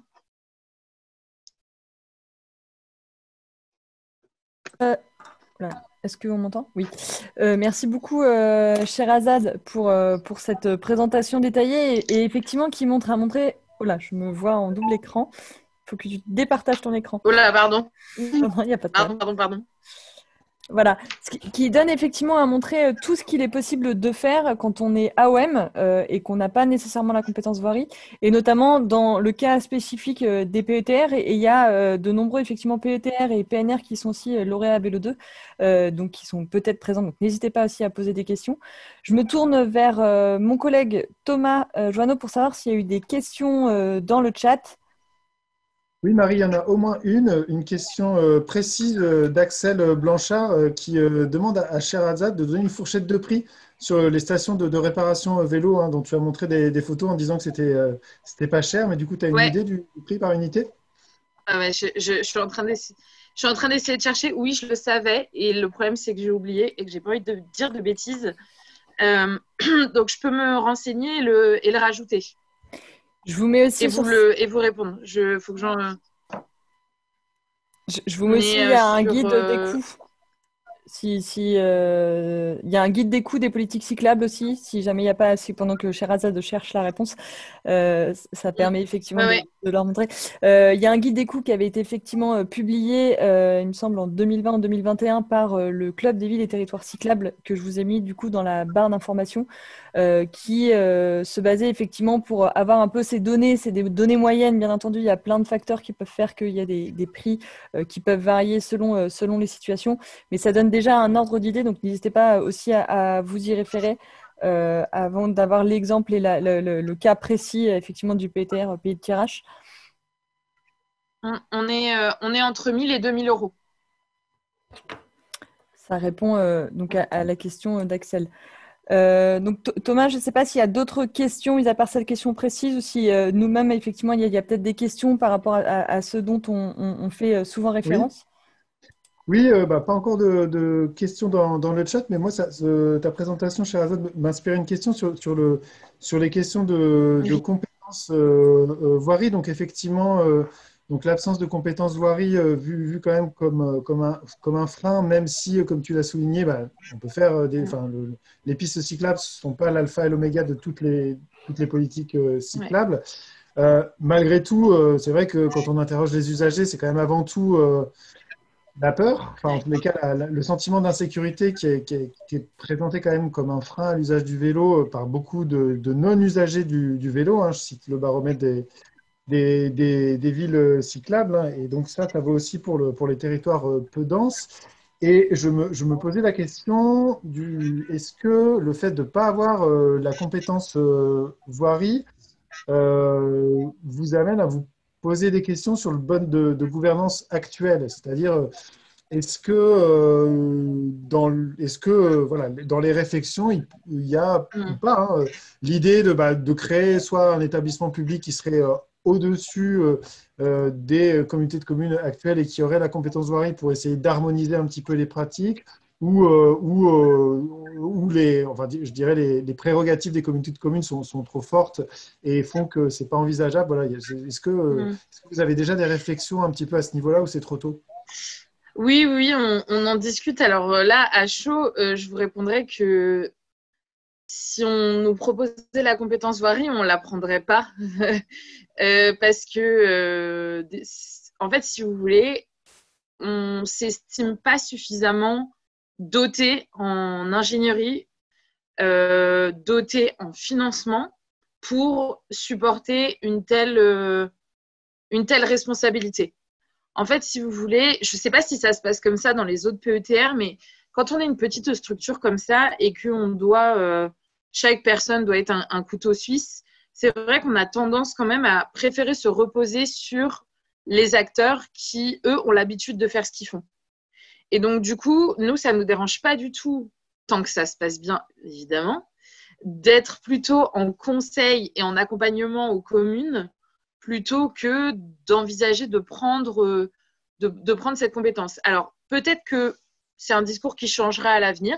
Si on nous disait, bah voilà, vous allez pouvoir bénéficier d'un accompagnement vraiment à ça, vous allez pouvoir bénéficier de fonds, etc.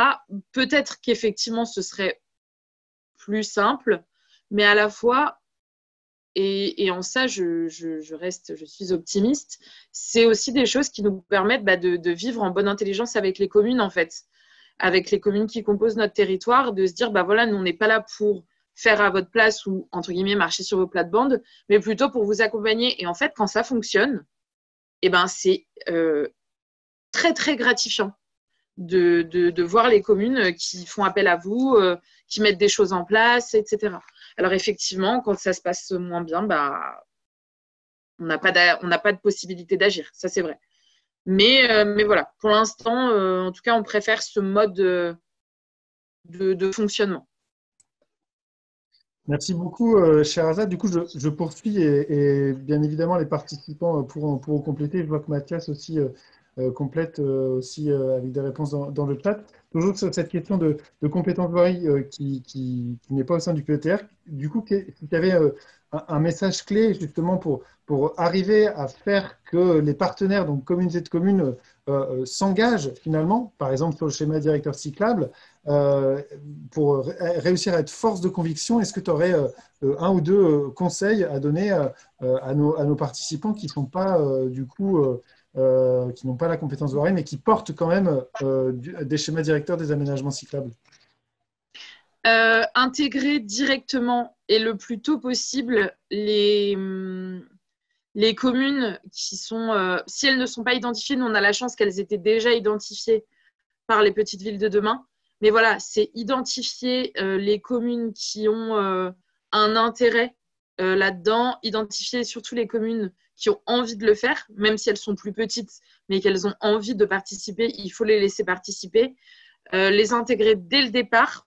Et surtout, nous, on s'est beaucoup appuyé sur les partenaires sociaux. Je pense à la mission locale, aux établissements scolaires. On a des proviseurs d'établissements scolaires qui étaient vraiment force de proposition et qui entraînaient un peu le reste. Et puis surtout, essayer toujours d'avoir pour les communautés de communes, de fonctionner avec les binômes, donc élus, mais ne pas oublier le technicien, puisque quand on peut avoir les deux, c'est encore mieux. Et surtout, c'est les accompagner, quoi. En fait, il faut du temps. Et il faut idéalement une personne qui puisse s'en occuper, quoi. Je ne sais pas si ça répond à la question, mais… Merci beaucoup, Sherazade. Thomas, je ne sais pas si je peux me permettre de rebondir aussi sur ce que disait Sherazade. Je tiens quand même à souligner aussi le formidable du travail du PETR d'avoir relevé le challenge de devenir autorité organisatrice de la mobilité. C'était quand même pas si simple que ça. Ça démontre quand même une formidable envie d'agir sur le territoire du Pays de Thiérache. Une lucidité sur le fait que plus le territoire est important aussi, et du coup là on a un vrai bassin de mobilité à l'échelle du PETR.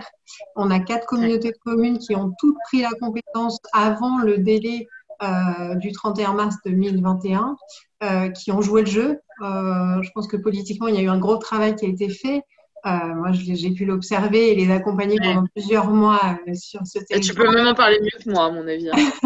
Je ne sais pas si je peux en parler mieux que toi, mais je peux souligner la volonté politique de vouloir trouver de la cohérence et de vouloir agir pour les mobilités. Ça, c'est sûr. D'avoir respecté les délais qui étaient imposés par la LOM aussi en 2021, d'avoir joué le jeu. Et quand on a quelques mois de recul et quand on voit ce qui se passe sur votre territoire avec la réalisation d'un plan de mobilité simplifié, un schéma directeur cyclable, on voit que si on a la volonté politique, si on a aussi l'envie des techniciens, la compétence des techniciens, une animation, et c'est ce que tu dis, ça prend du temps, mais ça en vaut la peine. Et on l'observe vraiment sur le territoire et on sait que c'est pour le bien-être des habitants, c'est pour vraiment faire avancer les choses. Et je trouve que voilà, c'est un très bon exemple ce que vous avez fait sur les territoires. Il a fallu transférer la compétence des communes vers les communautés de communes, tout ça en musique, avec un chef d'orchestre, et puis que tout le monde joue le jeu. Et ça, c'est vraiment, je tiens vraiment à le souligner, je trouve que c'est vraiment formidable que tout le monde ait joué le jeu et qu'ensuite, il y a eu ce transfert au PETR. Et en termes de cheminement, ça a été quand même quelque chose d'assez contraignant, il faut le dire. Il y avait des délais à respecter, il y avait des procédures à respecter, mais tout a été fait au mieux. Et je pense que tant qu'il y a cette volonté d'agir sur les territoires, et je vous souhaite d'avoir cet appel à projet pour pouvoir financer un chargé d'édition et de pouvoir continuer cette animation à la fois entre les communes et les intercommunalités, entre les intercommunalités et le PETR. Et je pense que c'est comme ça qu'on avance tous ensemble dans la même direction, et notamment pour avoir de belles politiques cyclables sur les territoires. Donc vraiment, merci pour ton témoignage. Merci. Merci beaucoup, Sherazade, Thomas et Nathalie pour tous ces échanges. Je vais donc laisser la parole à la dernière intervenante, donc Roselyne Pierrel. Donc on a vu la partie PETR. Maintenant, on va passer à l'échelon départemental. Il y a des départements effectivement qui sont lauréats Vélo 2, mais vous êtes aussi effectivement tous les jours en contact avec des départements si vous ne l'êtes pas vous-même. Et donc, quel rôle peut jouer le département justement dans toutes les actions qu'on vient de voir? Roselyne, je te laisse la parole et je te laisse également projeter du coup ta présentation. Oui, bonjour à tous et merci de nous laisser témoigner de l'expérience de la Meurthe-et-Moselle. Je vais faire le partage d'écran. Est-ce que c'est bon? Oui, c'est bon, ça fonctionne. Très bien, parfait. Voilà, donc je vais donc vous parler de l'articulation de la politique cyclable au sein d'un département 1. Excusez-moi. Pensez à transférer mon appel. Donc, au sein d'un département, on a pu le voir avec les témoignages précédents, donc il y a plusieurs acteurs qui interviennent dans ces politiques cyclables. Les communes, de par leurs compétences voirie, on l'a vu, les EPCI, les PETR. À l'échelle de la Meurthe-et-Moselle, on a également les syndicats de transport, quelquefois, qui peuvent porter des schémas cyclables. Et comment toutes ces différentes instances, il y a la région, bien sûr, qui est chef de fila, en matière de mobilité, et comment ces différents échelons peuvent s'articuler et travailler en bonne intelligence pour développer le vélo sur les territoires, sans ingérence. Ça, je tiens aussi à tout de suite le préciser en introduction. Chacun reste à son niveau et dans son champ de compétences. On va prendre l'exemple donc de notre département pour évoquer ce sujet assez vaste. Alors, voilà. Donc, je vais, avant de détailler un peu ce plan vélo, faire un rapide historique de notre politique vélo. Donc, on a travaillé, nous, essentiellement sur une politique axée sur le vélo-tourisme depuis une dizaine d'années. On a migré progressivement vers une politique plutôt de la mobilité quotidienne, vraiment récemment, avec le vote du plan vélo en 2022. C'est vrai qu'on était plutôt maître d'ouvrage pour l'élaboration, l'aménagement des grands itinéraires de vélo-route et voies vertes qu'on peut situer aussi sur cette carte-là. On est traversé par la voie bleue, la V50, la V52, la V56, la route des lacs. Donc, on avait essentiellement, c'est vrai, développé nos politiques autour de ces grands itinéraires qui peuvent aussi se superposer aussi à de la mobilité quotidienne d'ailleurs, puisque ce sont des grands axes qui viennent se connecter sur la métropole du Grand Nancy. Donc, il y a un très gros pôle aussi émetteur de déplacement. On a à peu près 250 000 habitants sur cette grande métropole de Nancy. À l'échelle de la Meurthe-et-Moselle, on est sur 730 000 habitants, pour vous donner un ordre d'idée.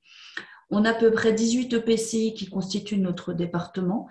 Sur les 18, 3 EPCI seulement n'ont pas encore développé de schéma directeur cyclable.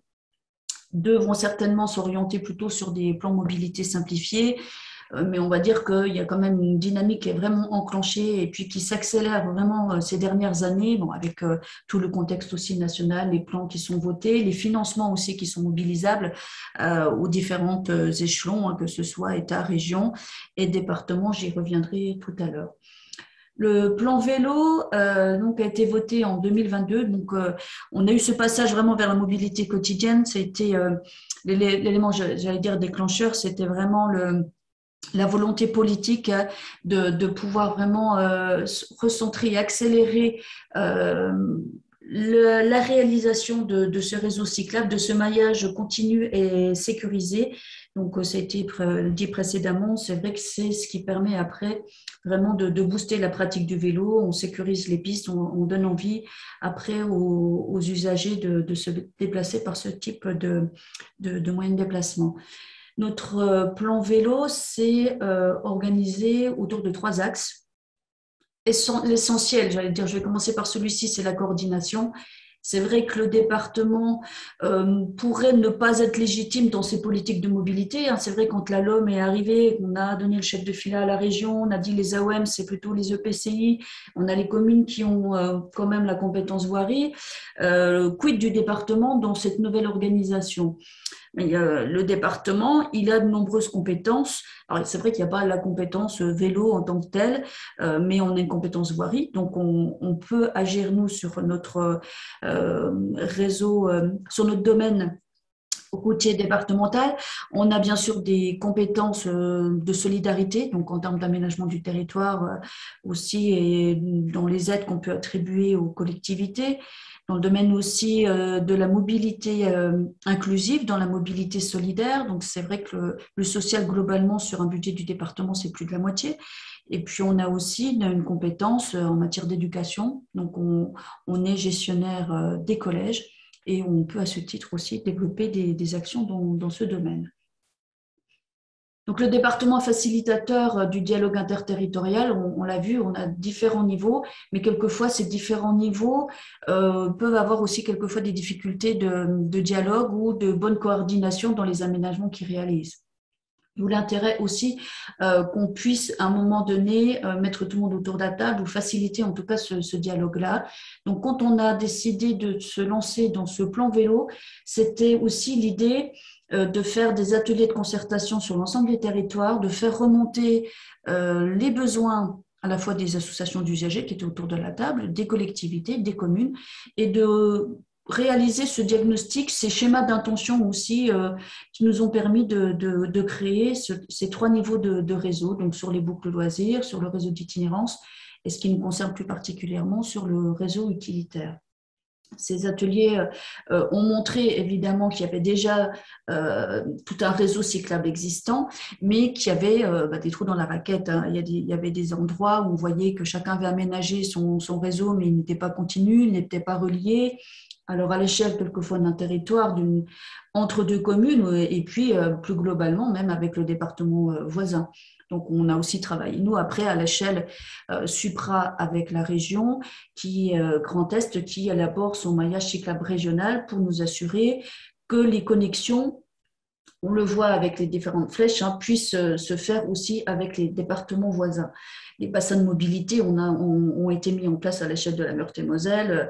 On a vraiment des bassins de vie et de mobilité qui sont vraiment très différents du nord au sud.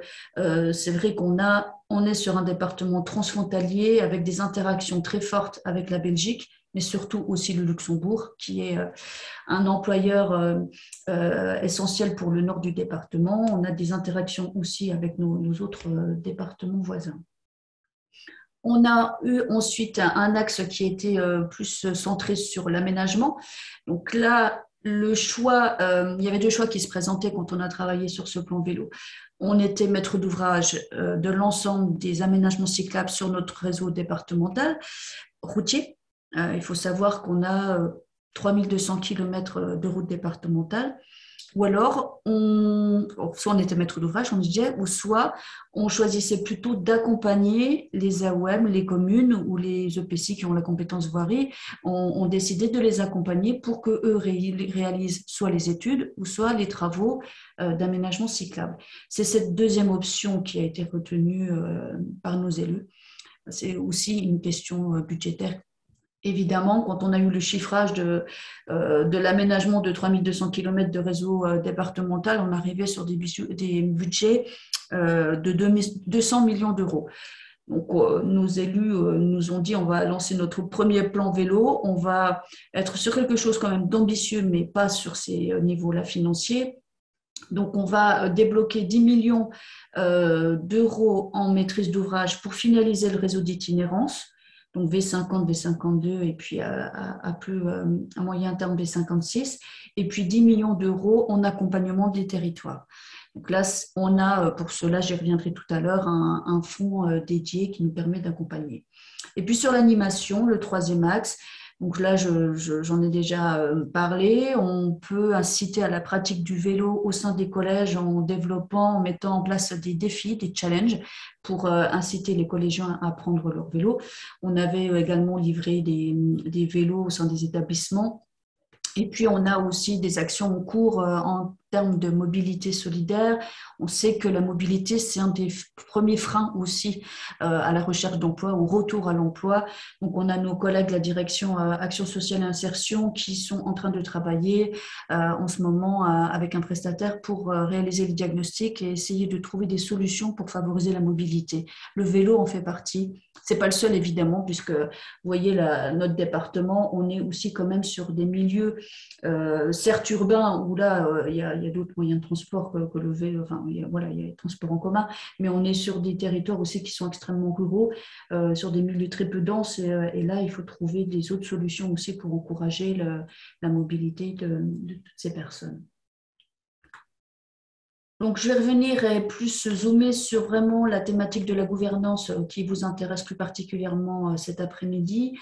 Donc, je le disais, le choix de ne pas avoir pris la maîtrise d'ouvrage départementale, ça était un peu compliqué au départ pour les communes et les EPCI. Ils pensaient que ce serait le département qui engagerait ses travaux sur son propre réseau routier départemental, surtout que les RD permettent de desservir en majorité les grands pôles émetteurs de déplacement. Mais on a fait beaucoup de pédagogie. On a expliqué aussi que les collectivités pouvaient avoir très largement des plans de financement beaucoup plus attractifs et beaucoup plus stabilisés que le département, puisque avec la région qui a voté son plan vélo, avec l'État qui débloque aussi entre le fonds mobilité active, tout un panel d'outils, d'appels à projets aussi de l'ADEME, etc. Enfin, il y a beaucoup de choses qui peuvent être mobilisées pour financer tous ces projets-là. Donc, plus le département, on s'est dit, là, ils peuvent quelquefois atteindre 80% d'aide publique, ce que le département ne pourrait certainement pas atteindre avec ses propres projets. Donc, on a fait ce choix d'accompagner plutôt ces communes et EPCI. Donc, on a après des outils qui peuvent être mis en place, de mise à disposition de notre foncier. Quelquefois aussi, ça peut arriver qu'il y ait des ventes de bandes de terrain que le département n'utilise plus, qui sont en parallèle de routes départementales, qui peuvent permettre de faire des aménagements cyclables, et puis ou directement voilà, de la délégation de maîtrise d'ouvrage. Donc là, on parle plutôt hors agglo, et puis quand on est dans l'agglomération, on a aussi des systèmes qui permettent de compenser les réductions de chaussées. On a le fonds, par exemple, des amendes de police, qui peut être mobilisé quand on est sur des aménagements qui apportent une sécurité supplémentaire, évidemment, aux usagers. Et puis, une particularité, mais c'est, on va dire qu'il y a 60% quand même, enfin 60 départements de mémoire qui sont dotés d'une agence d'ingénierie. En Meurthe-et-Moselle, on incite nos communes, principalement les communes, les EPCI en général sont un peu plus dotés d'ingénierie, de personnel, de RH. Je ne parle même pas des métropoles qui ont vraiment des équipes dédiées. Mais au niveau des communes, on a une agence d'ingénierie, un Meurthe-et-Moselle Développement, qui apporte donc des conseils. C'est une assistance à maîtrise d'ouvrage tout simplement aux communes et aux EPCI. En Meurthe-et-Moselle, juste pour vous donner quelques chiffres, il y a 522 adhérents dans cette agence technique, 480 communes, 15 EPCI, 27 syndicats. C'est vrai qu'en Meurthe-et-Moselle, on a encore des syndicats de transport qui subsistent dans notre département. Ils ont un système après d'adhésion, donc ça a la forme d'un établissement public administratif, un EPA, et chaque commune ou EPCI qui adhère à cette agence d'ingénierie peut bénéficier ensuite de tarifs préférentiels, de prestations, d'assistance à maîtrise d'ouvrage. Donc nous, on travaille très régulièrement avec cette agence d'ingénierie. C'est important aussi qu'on puisse être au courant. Quand les communes saisissent l'agence d'ingénierie, on sait que derrière, ça peut aboutir sur un dossier d'accompagnement financier, un dossier de demande de subvention, et nous, on a des échanges en phase très amont d'élaboration du schéma directeur cyclable à l'échelle d'un EPCI ou d'un PETR. On peut aussi les renvoyer vers l'agence d'ingénierie à un moment donné quand ils ont besoin d'une AMO pour passer du schéma de la planification à l'étude préopérationnelle ou le choix d'un maître d'œuvre pour ensuite réaliser leur aménagement cyclable. Il y a souvent cette étape un peu intermédiaire entre la planification et vraiment la réalisation de travaux qui fait défaut et qui nécessite vraiment un focus particulier et une assistance aussi particulière auprès des communes et des EPCI. Sur les financements, on en a parlé tout à l'heure, donc il y a un fonds vélo qui est dédié. Alors la volonté, c'était, dans le cadre de ce plan vélo, de soutenir principalement la réalisation des infrastructures cyclables. On sait, Thomas l'a dit aussi tout à l'heure, il faut que l'usager se sente en sécurité pour développer et faire du vélo. Donc le fonds là, il est vraiment dédié à 100% aux infrastructures cyclables. Après, voilà, on exclut, bon, je ne vais pas rentrer dans le détail de notre règlement, mais si ça intéresse tout à l'heure, on exclut tout ce qui est réseau sec, les assainissements, les plantations, l'éclairage. On est vraiment sur l'infra en tant que tel. Et par contre, on a également la possibilité de faire appel à un fonds aussi d'appui au territoire qui permet de financer plutôt les services ou plutôt les équipements. Donc, ce qu'on appelle le référentiel mobilité, donc, qui est intégré dans l'aide aux communes classiques pour ceux qui connaissent les aides départementales. Donc là, on va venir aider le financement d'équipements, arceaux, abris sécurisés, l'achat de vélos qui peuvent ensuite être mis en location longue durée. Donc, on a des syndicats de transport, par exemple, qui sont lancés dans cette aventure et qui sont victimes de leur succès. Donc, ils viennent nous revoir pour déposer des nouveaux dossiers pour pouvoir augmenter la flotte de vélos. Donc, c'est un vrai atout pour les territoires. Voilà pour les grandes lignes des financements et puis des différents outils qui peuvent être mobilisés. Alors peut-être avant de parler un peu des prospectives, je reprécisais aussi que ce qui est important en termes de gouvernance, c'est aussi de pouvoir bien s'organiser en interne au sein du département. On a parlé beaucoup de l'externe, du lien avec les communes, avec les communautés de communes. Mais nous, en interne aussi, on a mis une organisation aussi un peu spécifique, une sorte de groupe projet autour du vélo, pour qu'on puisse fluidifier les échanges et qu'on puisse aussi diffuser une culture vélo au sein des services routes, qui ont vraiment une culture routière, une culture de sécurité. Et c'est normal, c'est leur expertise, c'est leur cœur de métier. Mais à nous d'essayer de les ouvrir aussi sur la thématique du vélo.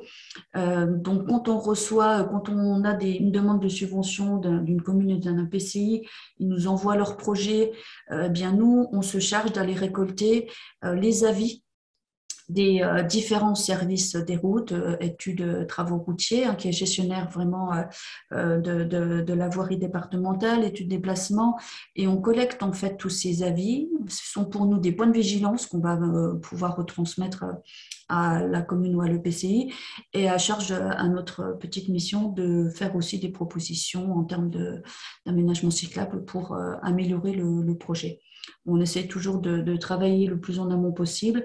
Donc là, quelquefois, c'est l'avis quand le projet est déjà bien abouti, mais avec l'AMO et avec l'agence d'ingénierie, on essaye vraiment d'agir le plus en amont possible sur le projet pour que les propositions d'aménagement elles soient plus adaptées à la situation au territoire dès le départ.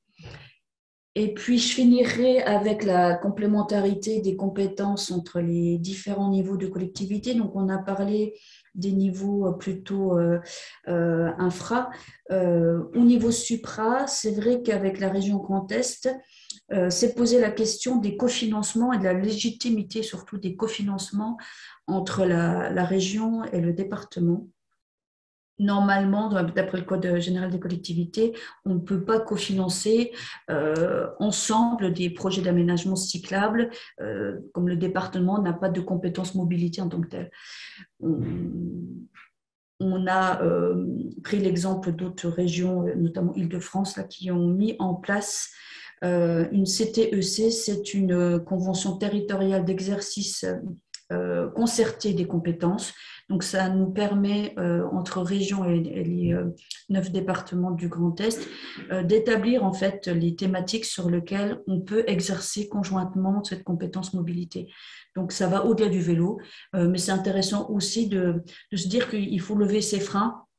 Quand il y a un frein qui se présente, on dit on ne peut pas faire de cofinancement sur vélo, mais on trouve une solution et on dit on va lever ce frein et on passe par le biais d'outils du type CTEC pour nous permettre aussi d'accélérer vraiment cette transition sur les territoires et d'accélérer aussi le développement du vélo. Voilà, j'espère que je n'ai pas été trop longue. Merci. C'était parfait. Merci beaucoup, Roselyne. Effectivement, ça donne à voir l'exemple d'un département qui, cette fois-ci, a la compétence voirie, mais n'a pas la compétence mobilité, mais délègue du coup la maîtrise d'ouvrage sur la partie compétences voirie. Donc c'est vrai que c'est vraiment ce qu'on disait aussi au tout début dans la présentation de Nathalie, que chaque situation a ses spécificités et qui vraiment est à prendre en compte. Donc c'est vraiment intéressant. Et puis je retiens aussi beaucoup le cas de l'utilisation, par exemple, de l'agence d'ingénierie, qui est aussi vraiment très riche dans votre cas.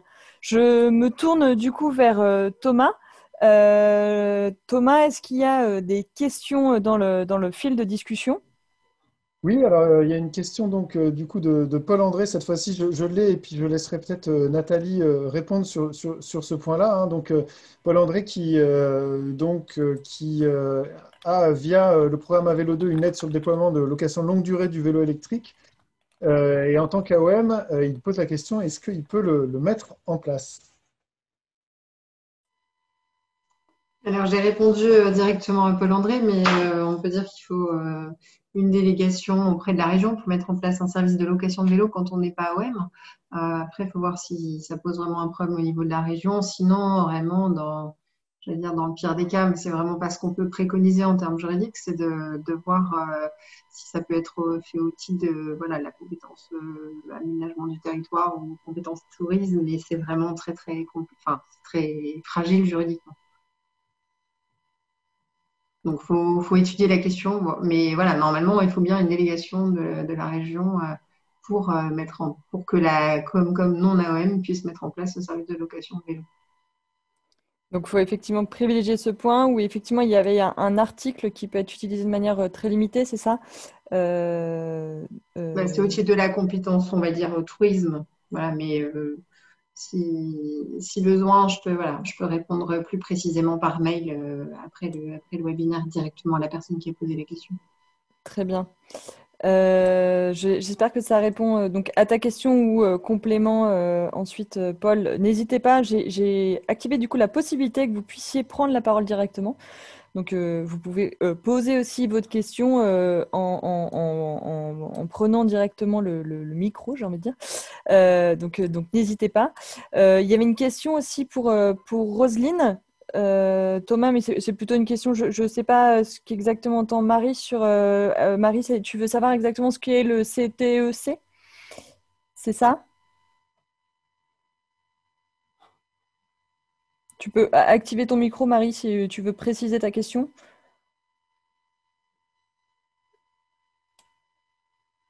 Alors, je vois un micro qui s'active, mais j'entends pas de son. Oui, c'est ça. Du coup, Roselyne, c'était pour préciser ce qu'était un CTEC. C'est la Convention territoriale d'exercice concerté des compétences. Donc, c'est long, hein. Vous avez pris des notes. Ça permet en fait voilà, de légitimer en fait une prise de compétences partagée entre la région et le département dans le domaine de la mobilité, puisque le département n'a pas de compétences mobilité proprement dite. Donc il y a des exemples un peu types qui existent. Nous, on s'est appuyé sur celle d'Île-de-France hein, et on liste les différentes thématiques sur lesquelles on souhaite intervenir. Donc tout à l'heure, je le disais, il y a le vélo, certes, mais on a été au-delà. Il y a des études de mobilité, par exemple sur les autoroutes A31, on vient cofinancer une étude sur l'A31 en espérant qu'il y ait aussi du report modal vélo qui soit intégré dans ces réflexions-là. Les aires de covoiturage aussi sont des thématiques sur lesquelles nous, on peut intervenir. L'électromobilité également. Donc, on a licité en fait différentes thématiques et ça va, c'est vrai, au-delà des mobilités actives. Parfait, merci. J'espère que ça répond à ta question, Marie. Je ne sais pas, Thomas, s'il y avait d'autres questions dans le fil de discussion. J'en ai pas repéré pour l'instant et il va peut-être y en avoir qui vont arriver. Mais moi, j'en profite pour poser une question à Roselyne. Tu as donc parlé de ce choix donc, de ne pas être maître d'ouvrage sur les aménagements cyclables. Déjà, première question rapide, est-ce que ça veut dire que le département n'a aucune piste cyclable dont il est gestionnaire sur le département ou c'est juste pour la suite du déploiement du réseau donc au niveau du territoire, ça ne fera pas avec de la maîtrise départementale. Et j'ai une deuxième question, c'est quand tu parles de la mise à disposition de foncier, du coup, pour les collectivités, pour mettre en place des aménagements cyclables, ça fait écho à des questions juridiques qui se posent dans d'autres départements et qui concernent les pistes cyclables qui longent des routes départementales avec certaines interprétations de la jurisprudence qui laissent à penser que une piste cyclable qui longerait une voie départementale serait automatiquement du domaine public routier départemental. Et du coup, ma question, c'est comment ça se concrétise? Est-ce que c'est du transfert de domanialité, une fois que les collectivités décident de faire des aménagements cyclables sur un terrain qui appartient au département, ou ça se fait par convention de superposition de gestion avec un terrain qui reste départemental, mais une maîtrise d'ouvrage qui va être donc du coup déléguée par convention? Désolé pour cette question un peu longue. Ces questions, pardon. Ça mérite d'être éclairci, évidemment.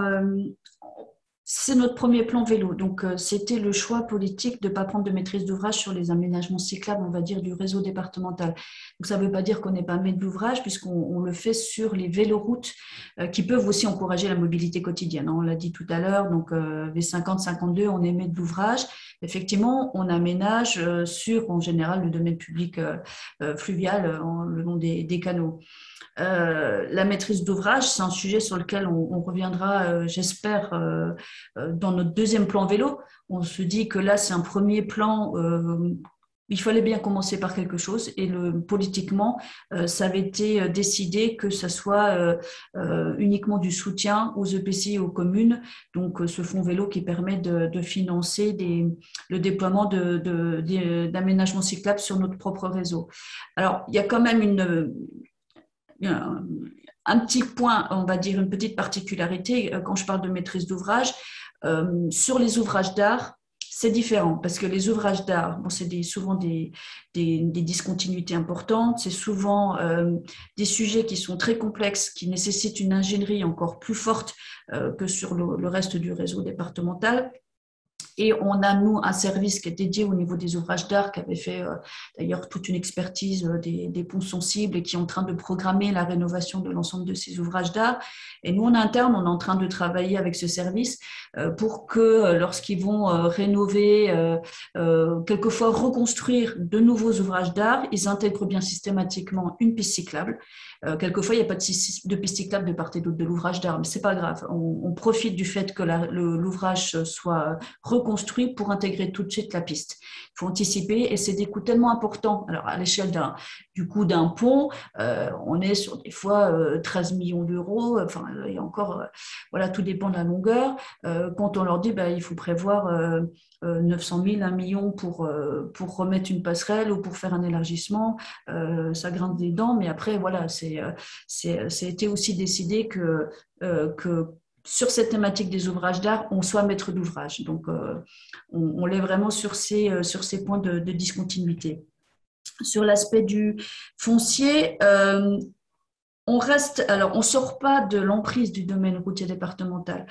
Quand les EPCI veulent aménager en dehors de l'emprise du domaine routier départemental, là, il y a d'autres moyens. Quelquefois, c'est vrai que ça peut être du terrain qui appartient au département, mais qui n'est pas forcément dans le domaine routier départemental, le domaine public, je parle.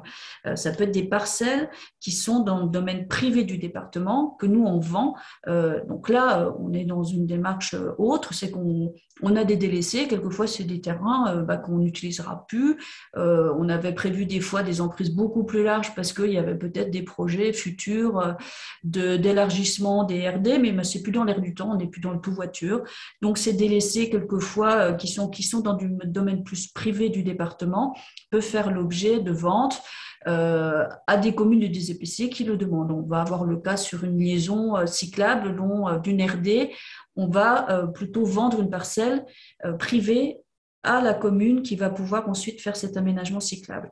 Quand on est par contre sur le domaine public départemental, le domaine routier, là, on est bien, comme tu le disais Thomas, dans un cas plutôt de convention d'autorisation d'occupation du domaine routier départemental. On délègue la maîtrise d'ouvrage à l'EPCI. Il vient construire l'aménagement sur notre domaine, donc on reste propriétaire et de toute façon c'est public, c'est inaliénable. On aménage sur notre réseau. Et par contre, c'est bien l'EPCI ou la commune derrière qui va l'entretenir. Donc, pour le département, il réduit en fait sa chaussée, il va réduire sa largeur, il va prévoir quand c'est possible, après ça ne va pas se présenter partout, mais quelquefois on a des très grandes largeurs d'RD avec quelquefois des petites bandes cyclables qui ne sont pas du tout utiles. Donc autant revoir complètement le projet et profiter d'un programme de rénovation de chaussée pour recalibrer, réduire la largeur de la chaussée et prévoir sur cette même emprise départementale les 3 mètres, 3,50 mètres qui permettraient de faire une piste bidirectionnelle par exemple. Et c'est bien le PCI ou la commune après qui est gestionnaire de la piste cyclable. Ce n'est plus le département. On délègue du coup par le biais de ces conventions-là également l'entretien de ces pistes. J'espère avoir répondu à l'ensemble des points. Merci. Merci Roselyne, c'est très clair. Merci beaucoup Thomas et merci beaucoup Roselyne pour cette présentation détaillée. Donc s'il n'y a pas d'autres questions, on va passer effectivement à la conclusion. Je tiens quand même à préciser que ce webinaire donc on avait déjà fait une première fois ce webinaire, on avait déjà organisé un webinaire sur la question de la gouvernance, mais dans le cadre du programme AVELO 2 en décembre 2021. Donc on va vous remettre le replay parce qu'en fait c'est intéressant aussi, il y a d'autres cas. On devait également aujourd'hui avoir une personne présentant le cas d'un EPCI qui malheureusement est tombé malade et n'a pas pu être présente aujourd'hui. Mais voilà, il y a le replay qui est accessible, donc je vous mets le lien dans la barre d'information sur lequel vous pouvez effectivement aller rebondir du coup sur d'autres exemples. J'en profite également pour vous donner plusieurs informations concernant les prochains webinaires qui du coup, notamment un qui est fortement lié aux discussions qu'on a aujourd'hui. Donc les prochains webinaires, on aura un webinaire le 7 novembre qui traitera cette fois-ci de la question du jalonnement et de la signalétique. Donc avec différents experts et territoires qui viendront témoigner de comment ils ont mis en œuvre et comment les différentes réglementations en ce qui concerne le jalonnement et la signalétique. Donc vous recevrez prochainement effectivement le lien d'inscription. Et également le 23 novembre, cette fois-ci, on traitera de la question des financements, notamment donc un enjeu. Donc il y a les financements au niveau national qui ont été mentionnés à différents moments de effectivement ce webinaire. Et également la question des EPCI. Des EPCI par rapport à la possibilité de créer des fonds de concours pour les communes pour appuyer à la mise en œuvre notamment par exemple du schéma directeur et de déléguer donc la maîtrise d'ouvrage mais d'appuyer le financement. Donc on verra qu'il y a différentes solutions qui s'offrent. Je vous ai également mis dans la barre d'information, si vous pouvez prendre juste 2 minutes, ça nous est fortement utile, le questionnaire d'évaluation que vous recevrez également par mail, ça prend vraiment 1 minute pour être rempli. Et ça nous est toujours utile pour ce point-là. Je vous remercie, je pense avoir abordé tous les points que je voulais aborder et je remercie surtout effectivement les intervenants et intervenantes pour vos différentes participations et interventions et présentations. Et je laisse donc la parole à Mathilde Pavageau de l'ADEME. Merci beaucoup, Marie. Mais je me joins également au remerciement de tous nos participants parce que c'était vraiment encore une fois très intéressant, même si le webinaire a déjà été décliné une première fois. On a toujours des exemples qui viennent vraiment compléter, illustrer, apporter un nouveau regard. Donc, merci beaucoup pour ça. Et puis, j'espère aussi, mais je pense que toutes ces présentations, ces témoignages vont vraiment ouvrir le champ des possibles pour vous par rapport à votre situation. Et bref, mais ça met aussi en évidence en fait l'importance de l'articulation finalement des compétences existantes à mobiliser et pour que le maillage soit vraiment le plus cohérent possible et d'identifier vraiment d'aller chercher ces acteurs indispensables à mettre autour de la table.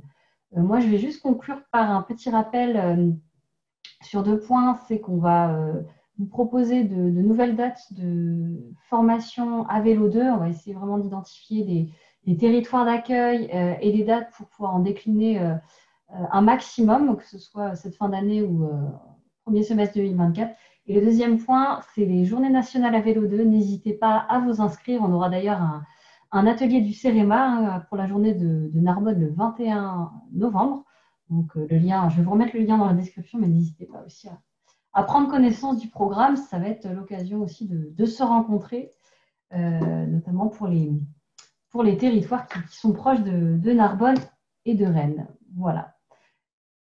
Eh bien, pour ma part, c'est bon. S'il n'y a plus rien à ajouter, je vous souhaite une très belle fin d'après-midi à toutes et tous. Et on se retrouve du coup le 7 novembre pour le 28e webinaire à Vélo 2. Merci beaucoup. Merci Marie, merci Thomas.